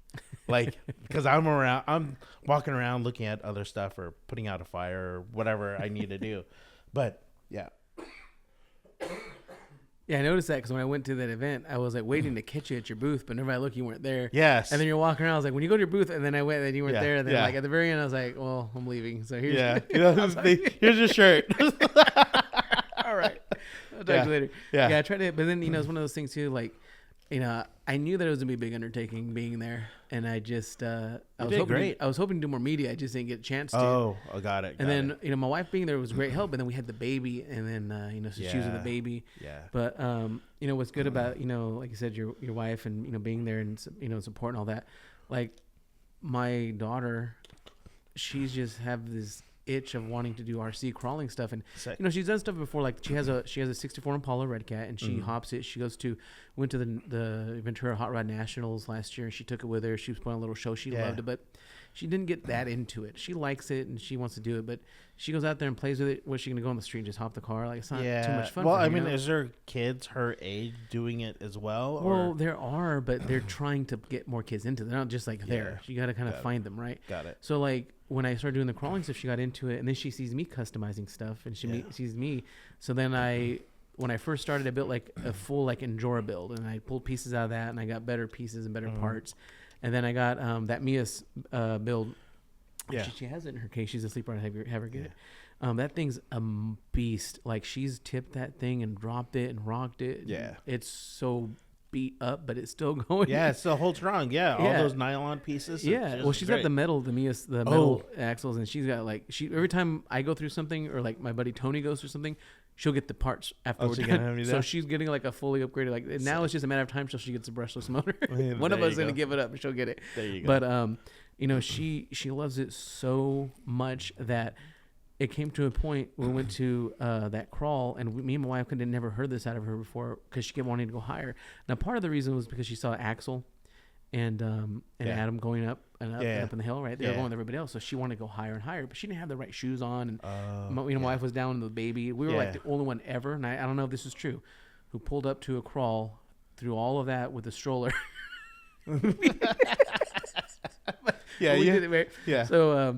So my daughter, she wanted to go higher. We're like, girl, no, you're gonna get hurt, you're gonna fall. And it's like, why? Is it your car's probably not even gonna make it. She's like, I want to challenge myself. It's not about the car. Yeah. And I said, okay, that's awesome. So then we went to the coffee and crawler. She told me that she wanted the larger one. It's like, okay, like she's like serious about it. Yeah. And I totally support her because I did an event in Costa Mesa. I want to say it was either an off-road event. It might have been one of the off-road events. I don't know, but they had a robotics a competition, and I went out there to go watch it, and I was watching these kids, like it was like battle bots, but like these teens and junior high kids building these essentially like RC battle bots fighting against each other, but it was a robotics competition. That's awesome. And I was like, I could totally see her doing that. Yes. So like now she's in RCs, and now she's watching all the little animatronics. Is she building them yet? She's learning. She's learning. I'm trying to teach her all the parts. Like, I'm trying to teach her how the servo works, and trying to teach her how that applies to other things, right? Yeah. And then like the axles and gearing and like different things that she can learn to understand. Even putting together like the wheels, like when something. So her servo gave out on her car, and it took her a little bit, but she's like, I think my servo's dead. But she pinpointed it because something wasn't turning. She'd hear something moving, and then she would turn her. She'd obviously kind of pinpoint it, so she was troubleshooting it. So hell yeah, I was like, we'd totally support it. So like when she asked for that other bigger car, I was like, well, we'll get it for her. She loves it. And then when she said that, challenging herself, she just started jiu-jitsu. And, the first day she went in, she was like very timid. She had never done anything like that. We tried Taekwondo.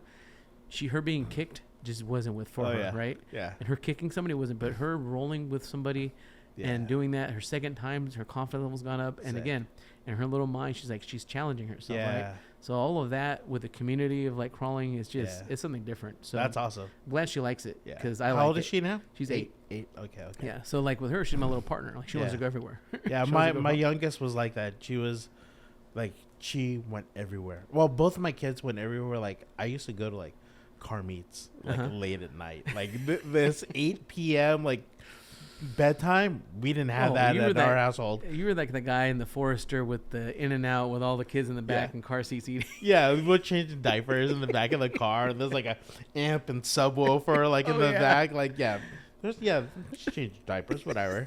Yeah, we're at all these car shows and whatnot. So yeah, when we go to events, like both my kids, my wife we would take the whole family and we'd do all these awesome events. And like I was hoping my kids would also like get into cars and whatnot, and it didn't stick.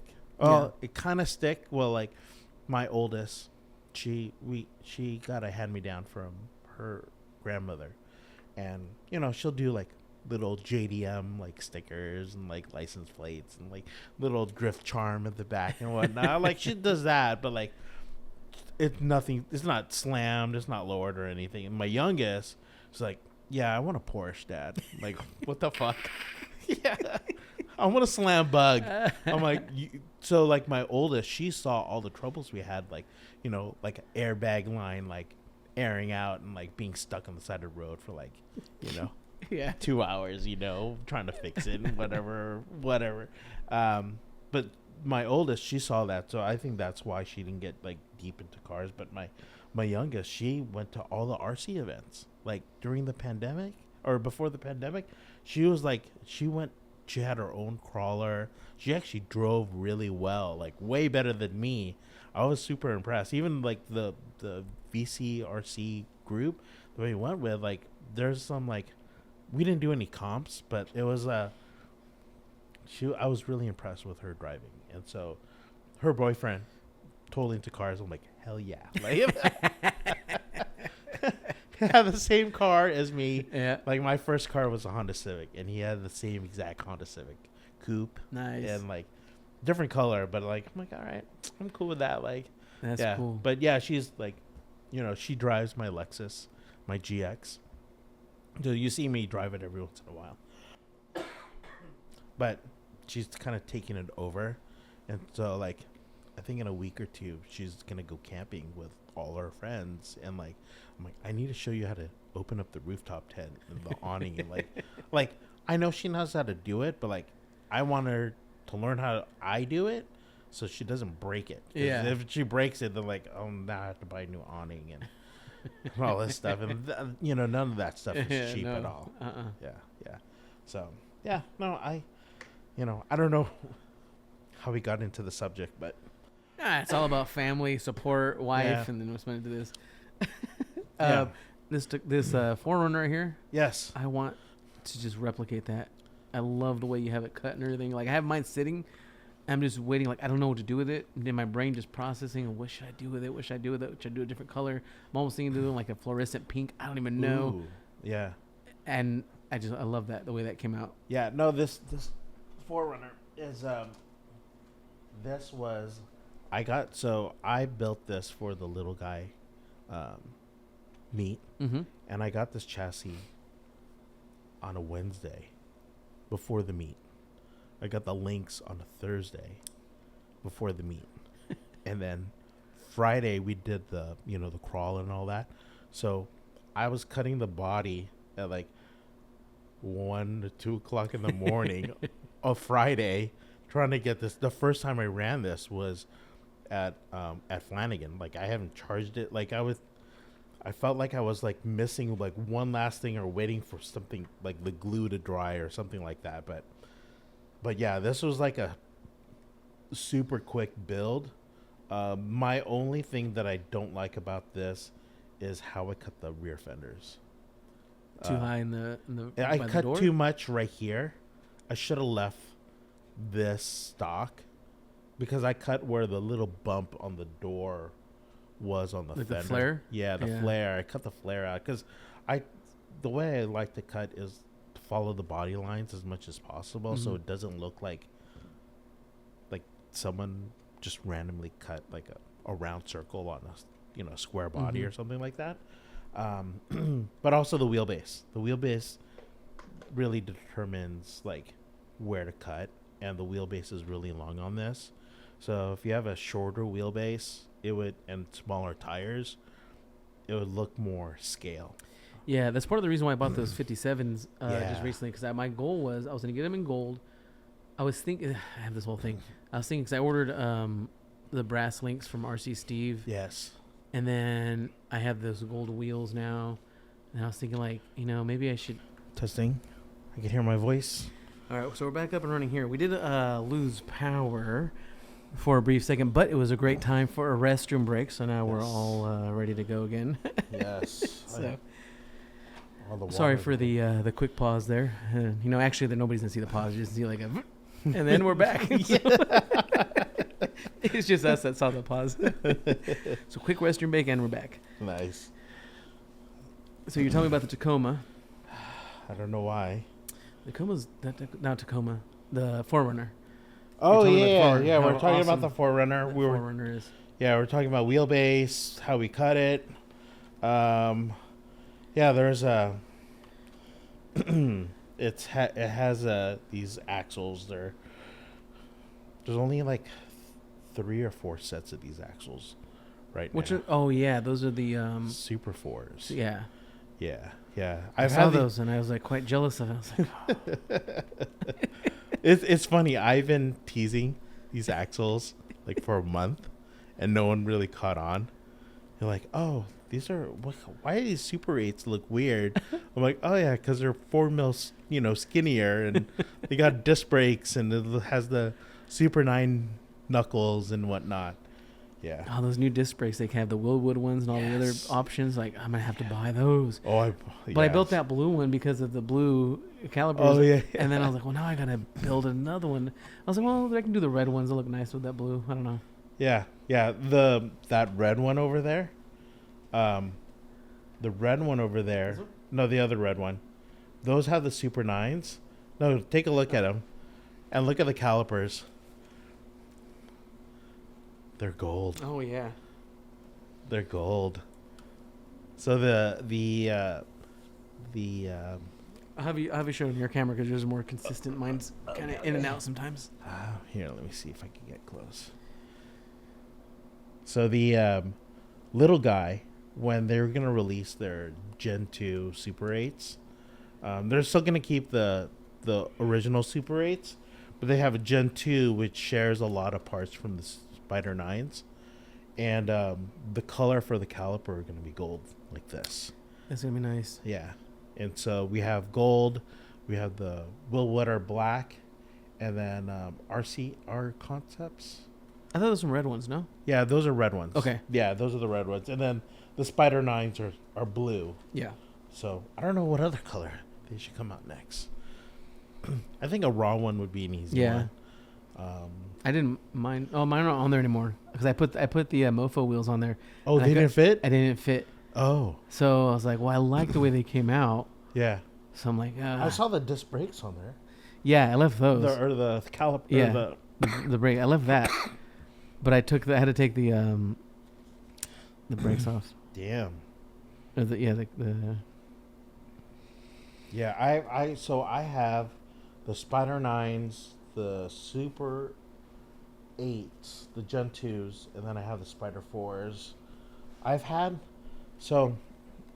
just so I understand a microcrawler or just the scene a little bit more, I think maybe this is the collecting aspect of my mindset is I try to get every chassis, every axle that ever is made in micro. I just need to have at least one. Yeah, it's bad. Yeah. It's bad. Yeah. It's bad. I just bought an Acres Engineering chassis that just arrived today. I got some axles from Yep, 24 Yep. The green ones? I got green ones. I got the brown ones. He had a brown anodized ones. He had some mullet. I just ordered some mullet. I saw the mullet. Yeah, the mullet Mias nylons. Like when you buy nylon axles from Mias, you just do the straights or you do all portal.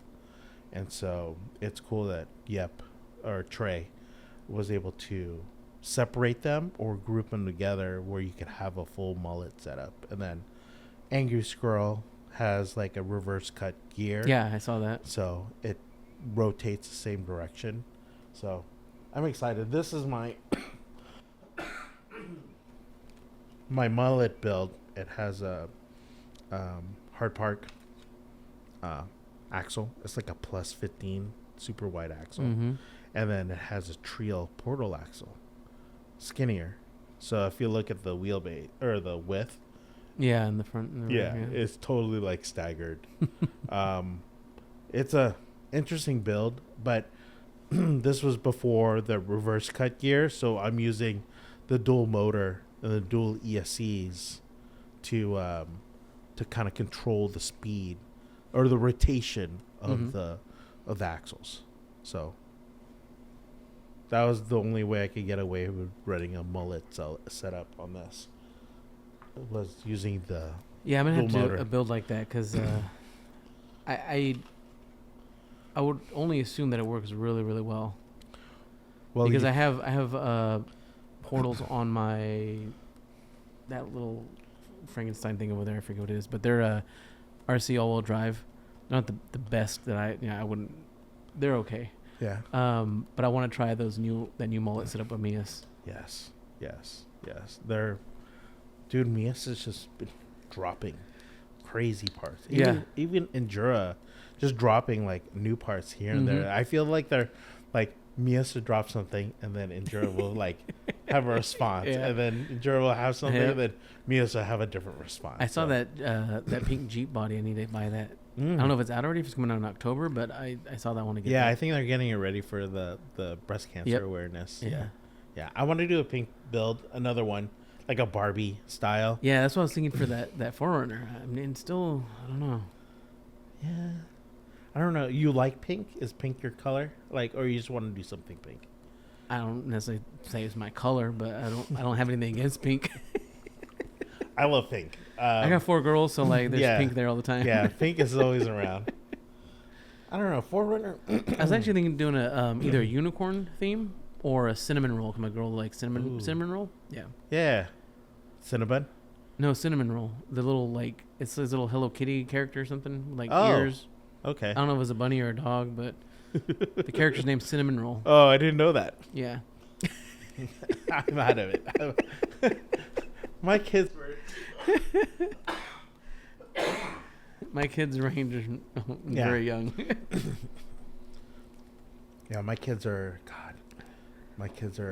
22 and 18. Yeah, bro. Can't believe they're that old. You'll be getting that Sprinter van before you know it. I know. I can't wait. I can't wait. Oh man, I'm collecting parts already. Build that shelving in there with all your micros in there, so when you go somewhere, you just open the van. Oh, that's a great idea. Yeah. Oh, the Lexus, I have a. That was a battery. My camera's just too hot. Oh, got it. It's just too hot. Got it. We'll just run you on your camera. All right. Nobody needs to see me. I was gonna say my Lexus. I have the gull-wing doors. On your Lexus? I haven't installed it yet, but the rear glass, it's fixed.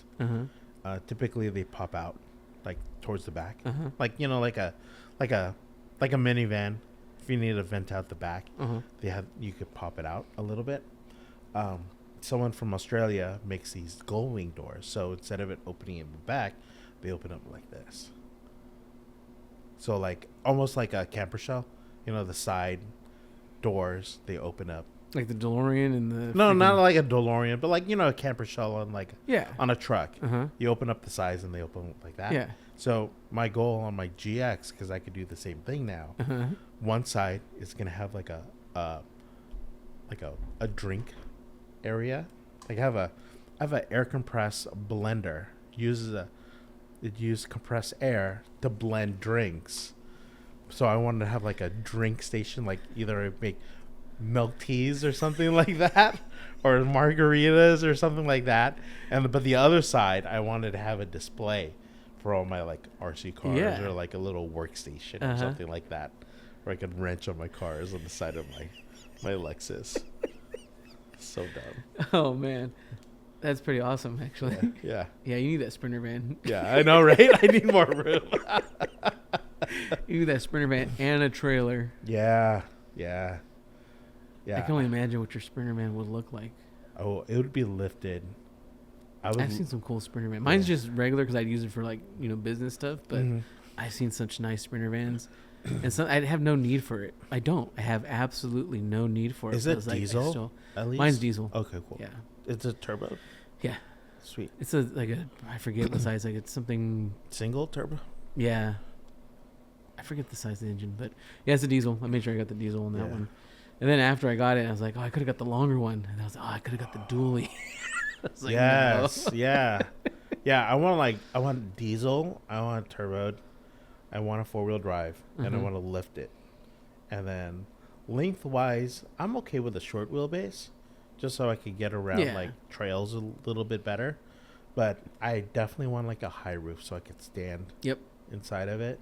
But yeah, like I'm into like those tiny homes. Yeah.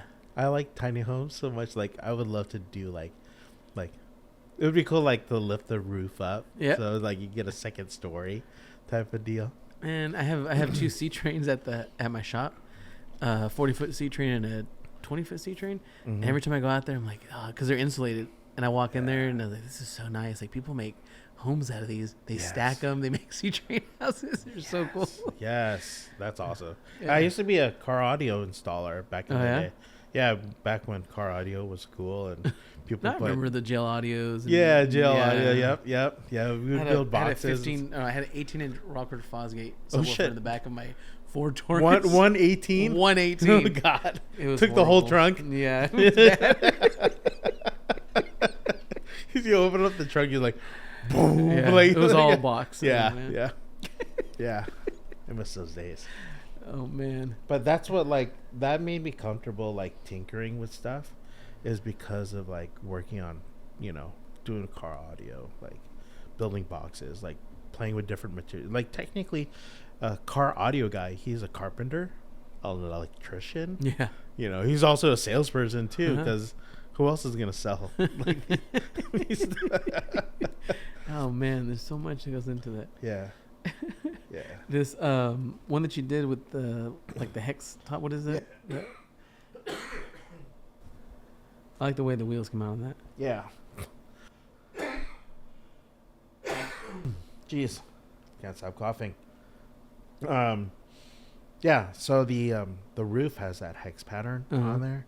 And some guy reached out to me on Etsy. He's like, hey, I have this build. The Stainless 24 is the name of this chassis. And I have the hex roof. I'm like, can you make wheels that have the same hex pattern? I'm like, yeah, if you have a photo example of what you're looking for. And he Googled it, and Trio made a SCX6 version of this wheel that has a hex pattern. And so I took that file and I don't want to say traced it, but it's pretty dang close to a Trio wheel. And so I made it fit on the Jura 1.0s, but hey, he's like, I have a 1.3. I'm like, I don't have any 1.3 wheel faces. I've had the wheel forever and never wanted to get into it because there's so many great companies making wheel faces for the 1.3s, because 1.3s came out first, and then they did the 1.0s, and then now they have 1.9s. It'd be cool if they had 2.9s for the SCX6, but I'm deep into the SCX6 world right now. I've had one since April. I've always wanted one, but they're super expensive, and I traded a 24 for a 6. Maybe that's a good idea. I might have to do that because, like I said, my daughter really, when she saw yours, she just wanted one so badly. Yeah, it's so much I was like, fun. oh, it's like $1,300 just to start. Yes. Yeah, but you can get a used one for 6. I've seen some for between 6 and 8, and then because I was looking, I should be looking at this, but I didn't. I went down a rabbit hole and started looking for some. Yeah. But yeah, I can see that happening. Yeah, I was selling. I had this the Mias MB24, that Bronco looking one. Yep. I painted everything blue and the color match. The paint was perfect on it, but it was shelf queen. I wasn't doing anything with it, and so went to a swap meet, tried selling it, and some guy asked me how much you selling it? I'm like, I'm selling it for $650, or I'm trying to save money so I could buy SCX6. And he's like, oh, I have an SCX6. I'm like, really? Well, you want to trade? He's like, let me think about it. And so at the end of the day, I'm like, hey, you still thinking about it? He's like, yeah, let me think about it more. And I hit him up the following day, like, yep, I'm down to trade. And I'm like, really? So I drove out to him. He lived in Southridge. Actually, we did the Crawlers and Coffee meet. He had a comp there, a micro comp. And then after the micro comp, we traded. And yeah, we did straight swap. His is it's beat. It's he used it. He had a lot of fun with it. A lot of loose parts, a lot of loose screws, a lot of plastic that's warped. It needed a refresh. And I think a couple of days before the Southridge Crawlers and Coffee meet, that was my goal. I wanted to drive it. I've had it for like four months, and it literally just been collecting dust. And so that was my goal, and I stripped it down to nothing and like repainted the body. Like I was putting so much attention to the way it looks, and it was like for a night crawl. I thought you were getting emotional. Yeah, no, I'm trying not to cough. Trying not to cough.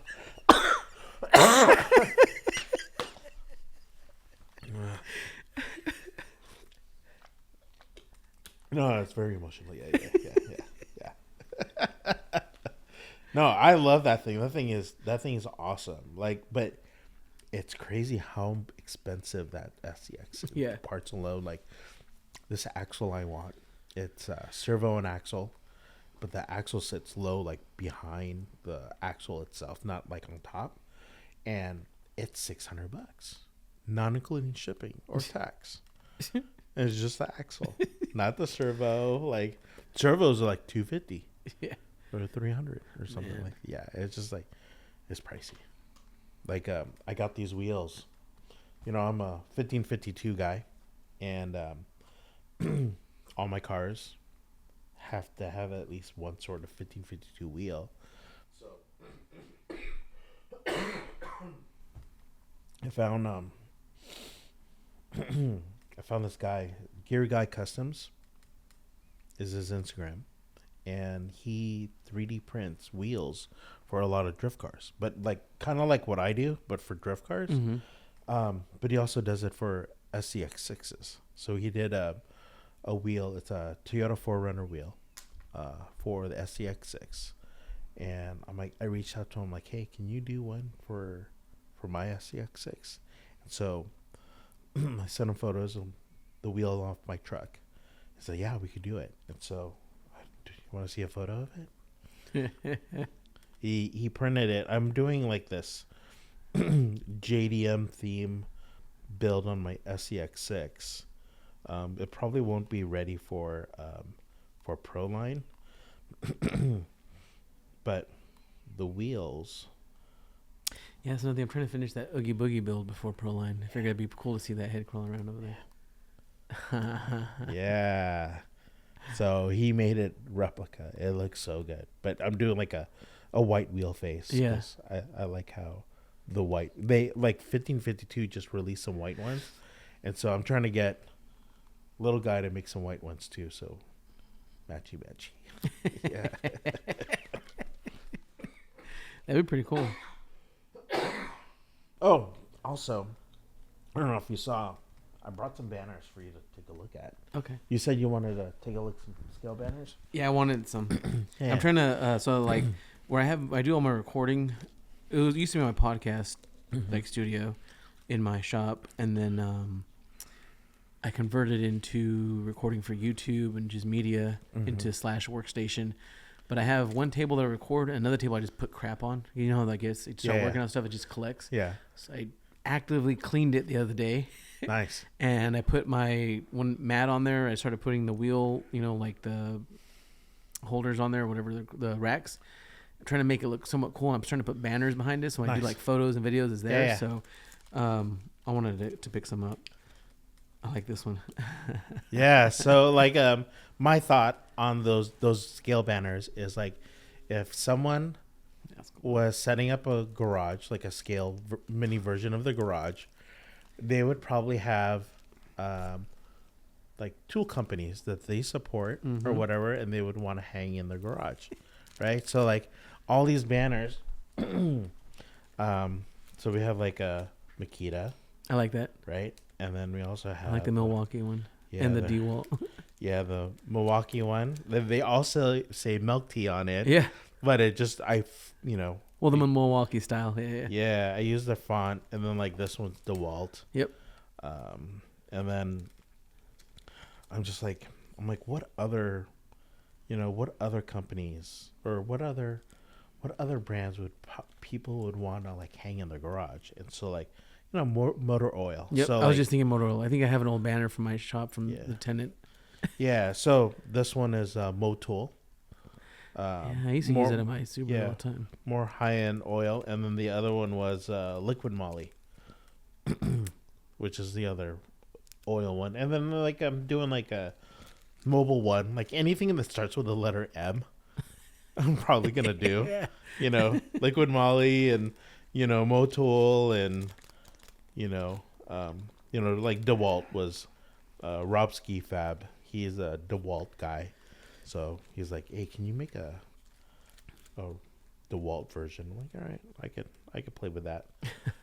But yeah, no, I get deep dive into Googling and research, and so like I'll find their corporate branding like guidelines, and so I'll use like their colors, their font, like their like font spacing, like everything, like so I try to make it as legit as possible. But it'll say MilkTea instead of like whatever. But yeah, like I geek out. Like, I mean, people won't notice those differences, but like I could spot like if people actually spend the time, to like space it out correctly and make it look like that color code's not right. Yes. Totally. I could totally spot color codes, and like it was like 1 pixel off, like I could spot it like that Coca-Cola build right there. It started off with just it's funny, it was sticking to my ice chest. Some good wheels on there. Yeah. Some good tires. This Coca-Cola build is it started off with Robski sending me their like chassis upgrade kit, so it has like better shock towers, this rock slider and whatnot, and he's like, do you have a stock car so you could test this? I'm like, oh, I just bought this deadbolt for like $60 from eBay. Like, for some odd reason, they were just blowing out these deadbolts for like super cheap. So I bought one and I was just collecting dust. I'm like, all right, I'll build one. And there's different classes. Like when like people do competitions, there's like class 1, class 2, class 3, and they have a different set of rules. And so I found that there's a class 0 class, and class 0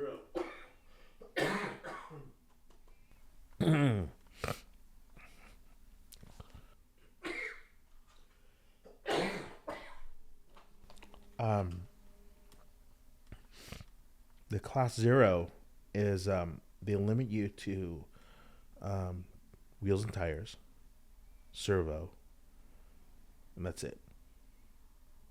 It's like, what can I do to like compete with that? Mm-hmm. I think you change the front, the servo link in the front, but stock links, stock motor, anything that's available stock from an SCX24 you could do.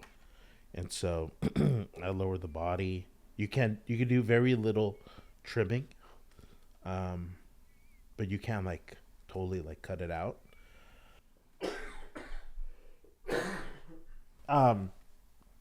But going back to the whole branding stuff, Coca-Cola, they had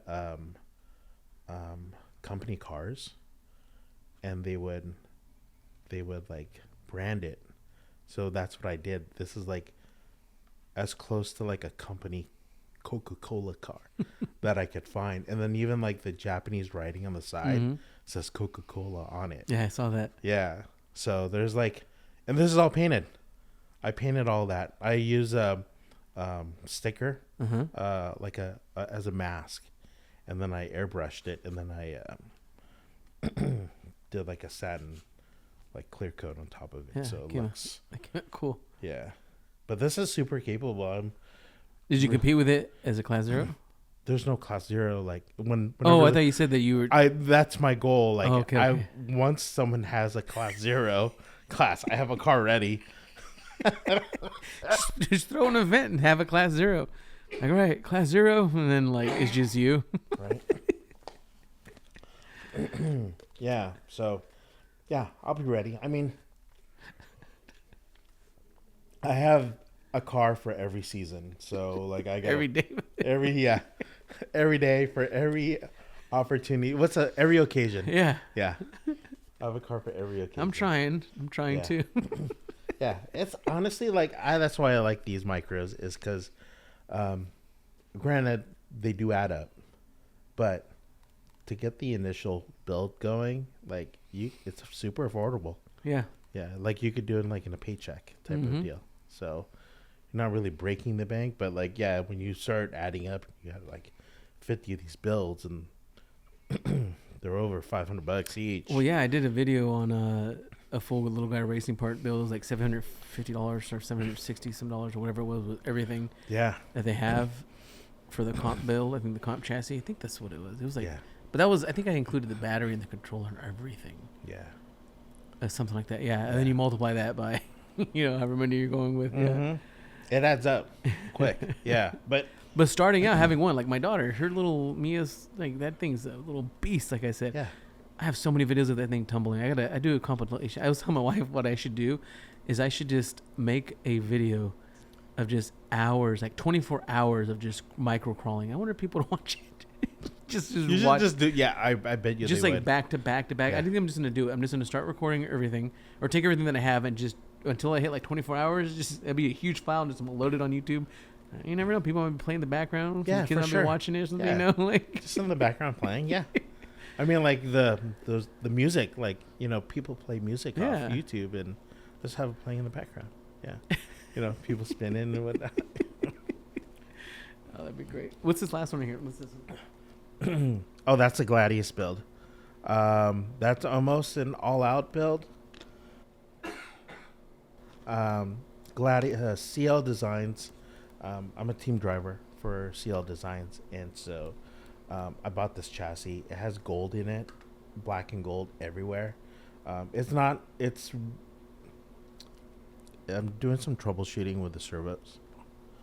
It has the Mofo servos on there.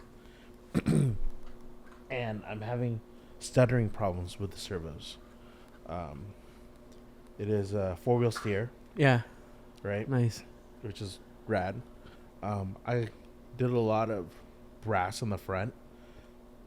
So brass axle, brass servo, brass knuckles from Hard Park. And then the rear is nylon.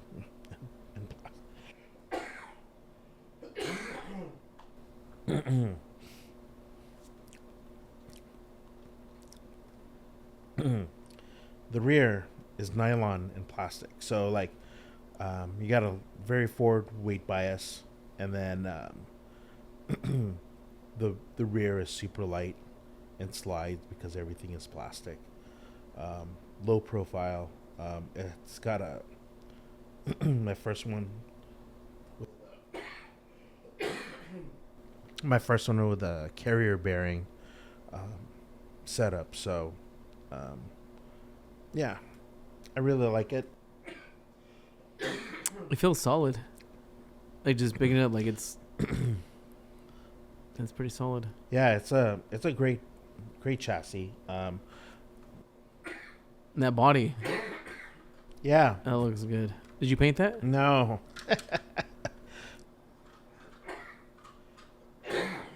Jeez, 1 second. Let me. Need more water? I don't know. My throat is super itchy right now. Maybe. You know, they say when your hand itches, you're supposed to come on money. I think when your throat itches, you need to buy more RC cars.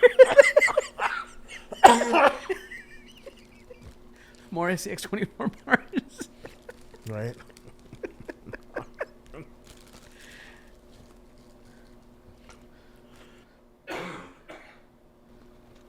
Dang.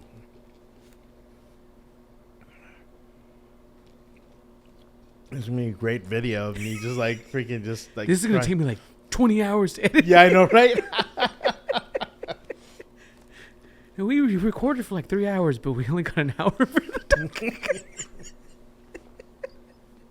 Oh shit.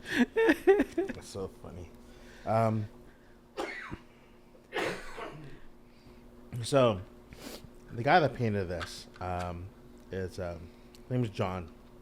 He's part of the VCRC crawler group, and he paints amazing. That's his thing, is painting. And if you ever seen any of the little guy like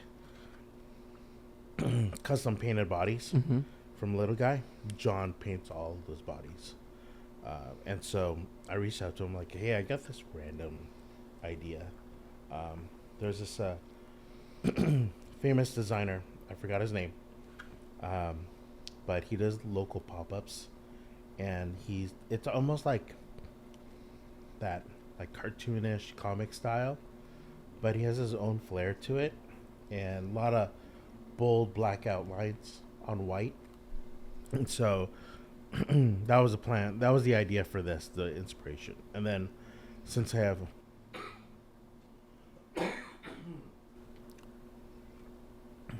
so much gold on this, I tinted the windows gold too. So I like that a lot. yeah, it'll be fun once I get it going. Like I said, it feels solid. Like from that bias of the weight, like that thing's gonna be. Oh yeah, it's gonna be nice. And like all these, like even this purple car. You got stacks on stacks on stacks. I'm gonna do a picture of your stacks. Right. This one's also a Gladius too. Like okay. purple and gold was the theme for this one. But yeah, I like the Gladius chassis.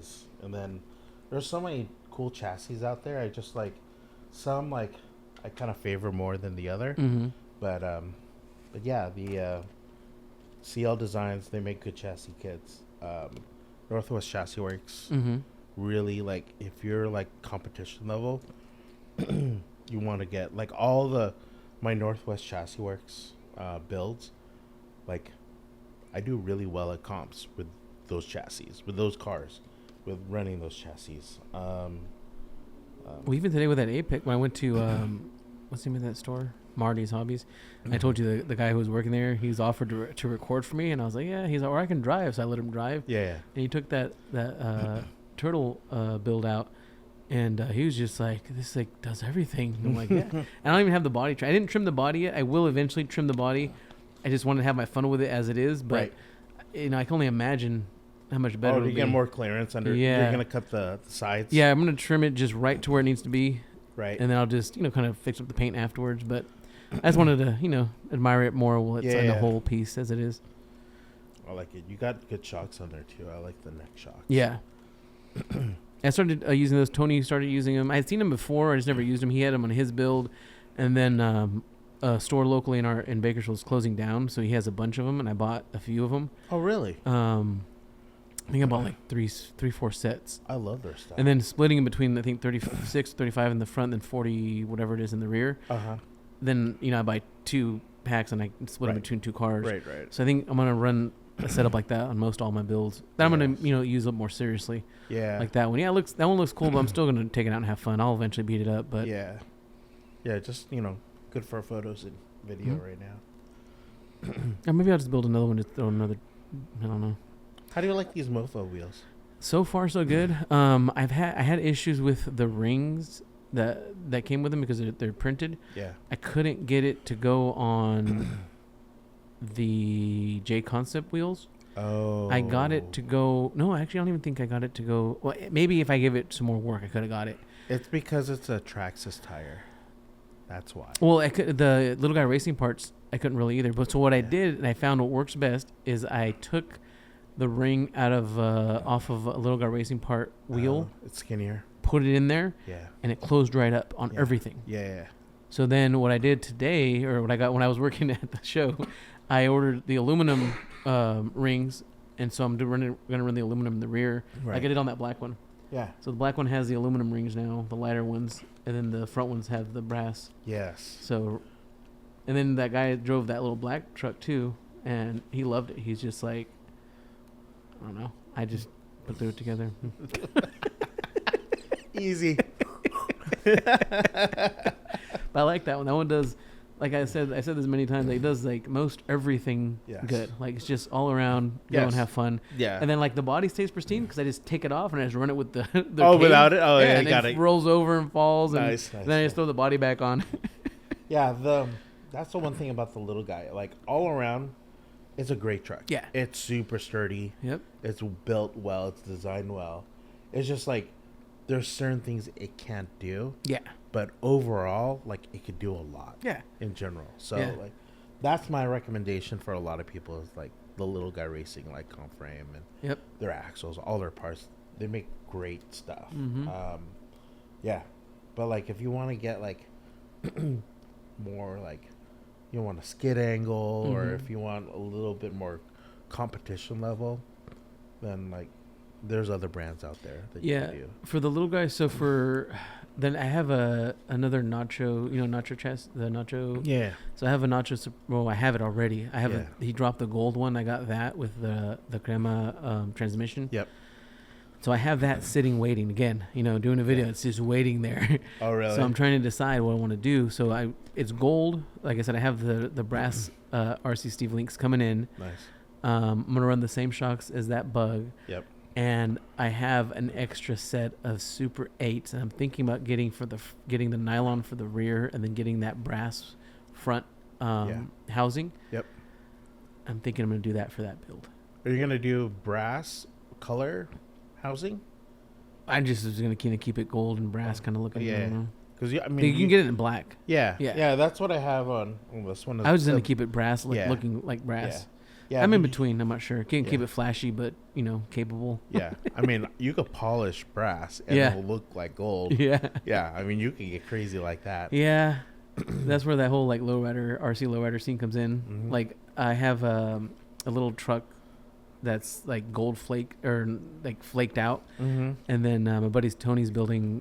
Has he talked about it? Yeah, he has. He's posted it. A Bug that's like red and white, and it's all flaked out. That thing like glistens. Oh, really?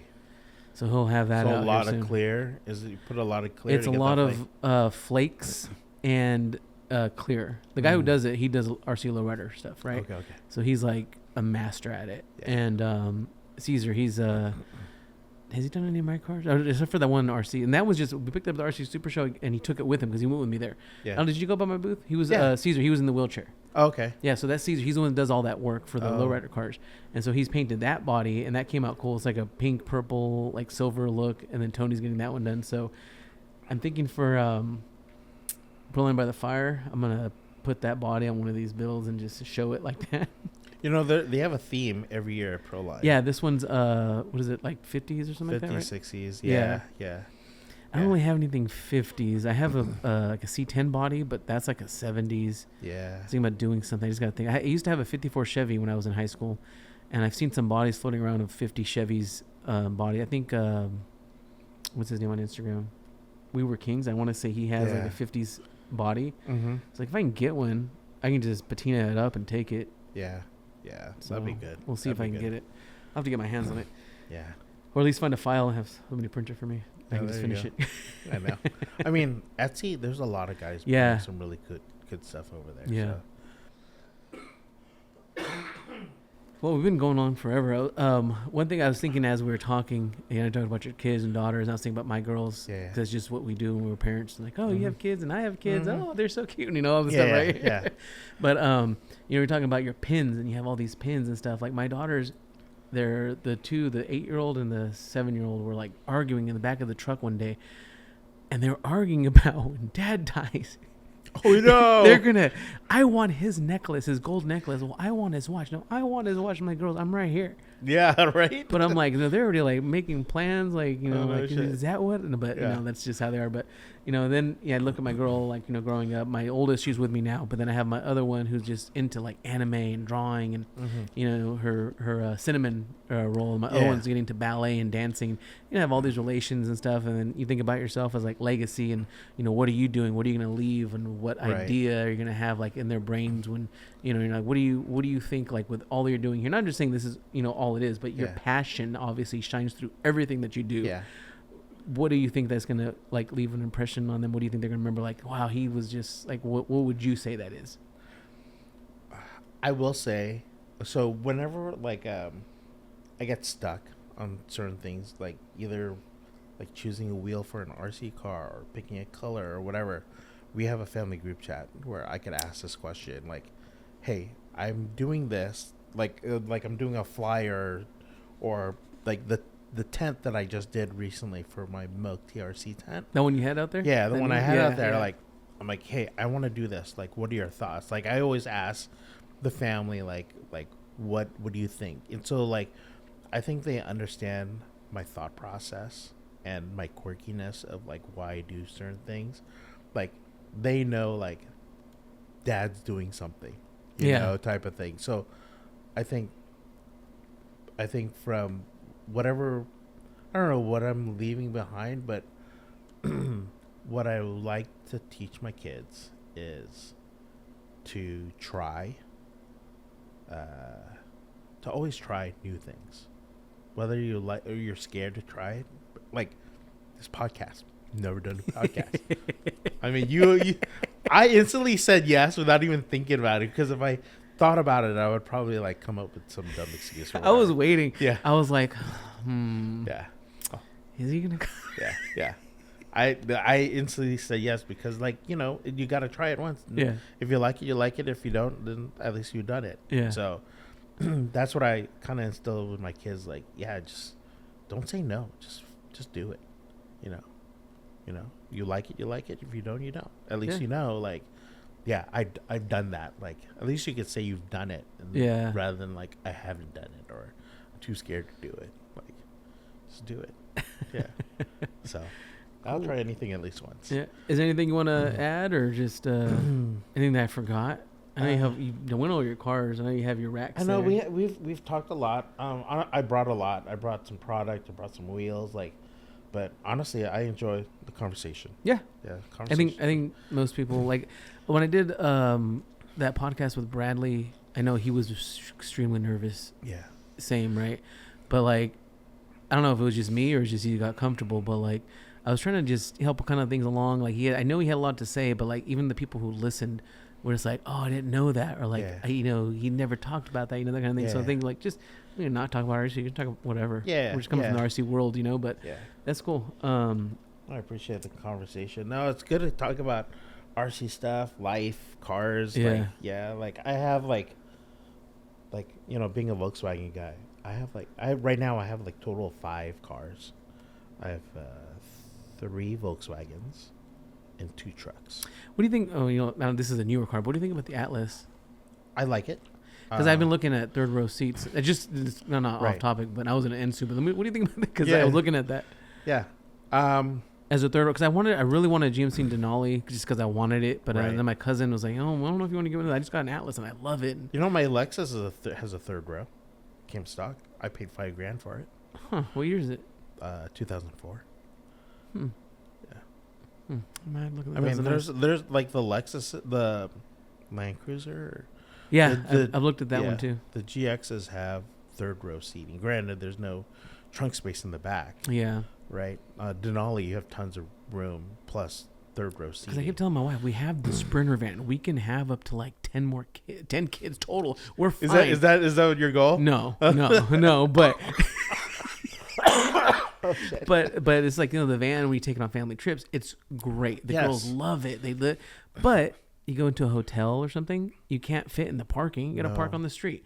No. I have that pass through the problem right drive-through. now. You can't go through the Yeah. drive-through. You can't. It's too True. tall.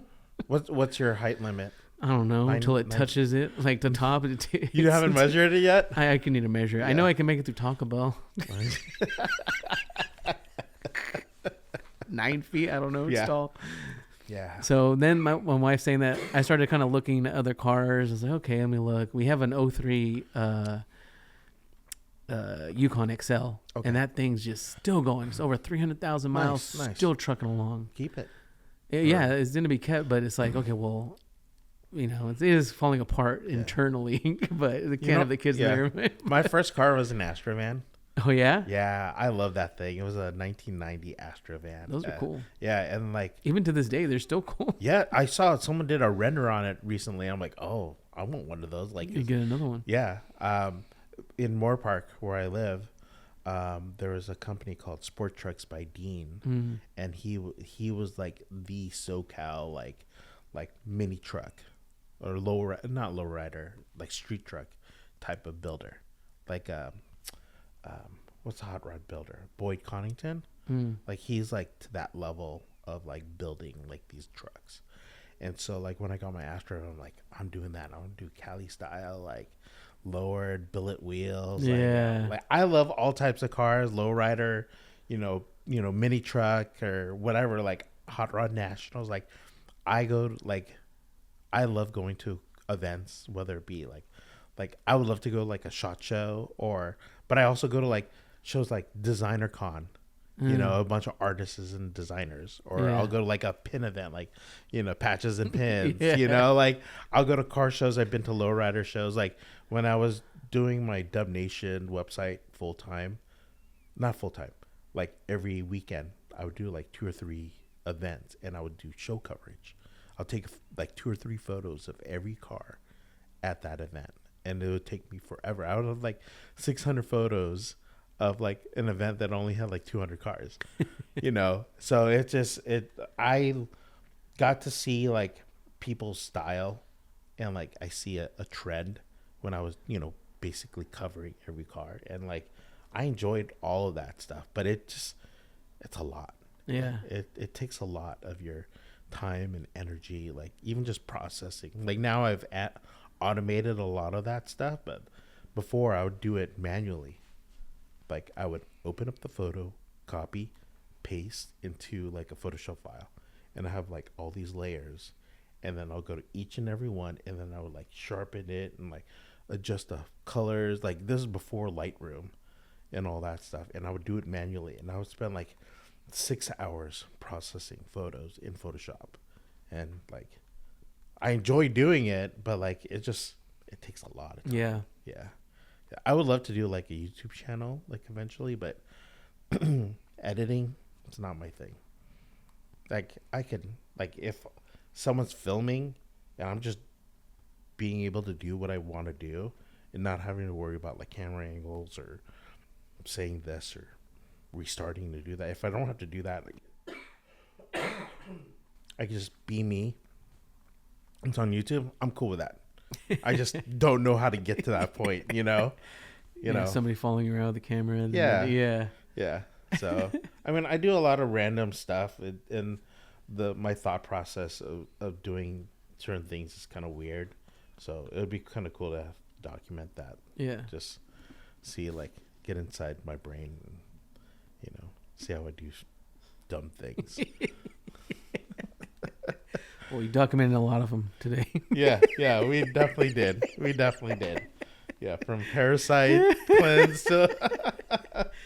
Oh, man, I still have it opened. Yeah. Oh, jeez. Check out. I know. I got a free ebook if I can subscribe now.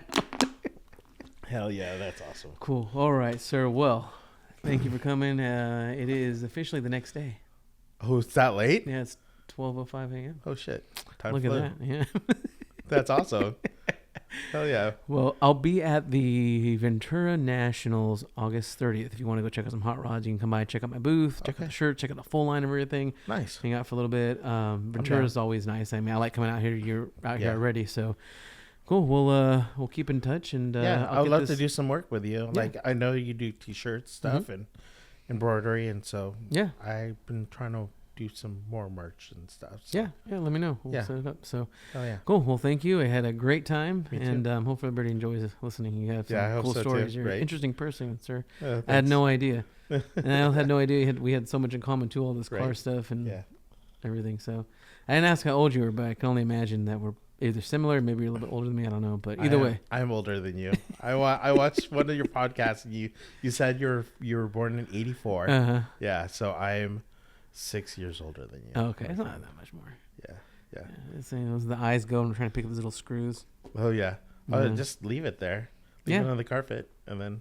Oh, you know what I do? I tell my wife, I'm like, hey babe, I dropped a screw. Can you go find it? And she's like, I got this. And like she has her phone out, like she knows how to find it. I'm like, yeah, I have no energy. Yeah. All right. I got more screws. That's perfect ending right there. Right? All right, sir. Thank you. Thank you. I had a good time. Thanks. Oh, jeez. Oh, wait. No, not yet. I always forget this. Hold on. Let me find it. I forgot it the last podcast I did too. I'm gonna give you your Work Hard RC with the gold embroidery because we know how much you love gold. That's awesome. I only make those for people who are on the podcast with that gold Really? RC. All the Hell other yeah. ones are red.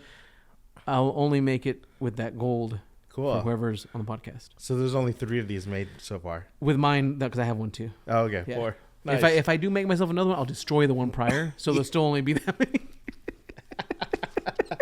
Because I wear mine a lot. You should number these. I should. Yeah. Because, Yeah, I it's a mean, good you have an idea. embroidery machine. You can Yeah, put no, numbers I on. know. I should do that Yeah. actually. Yeah, I'll have You to think want about this that. back so you can No, I can embroider it later. It'll be fine. So there you go. Almost forgot again. Yeah, thank you, sir. I All right. appreciate it. Yeah.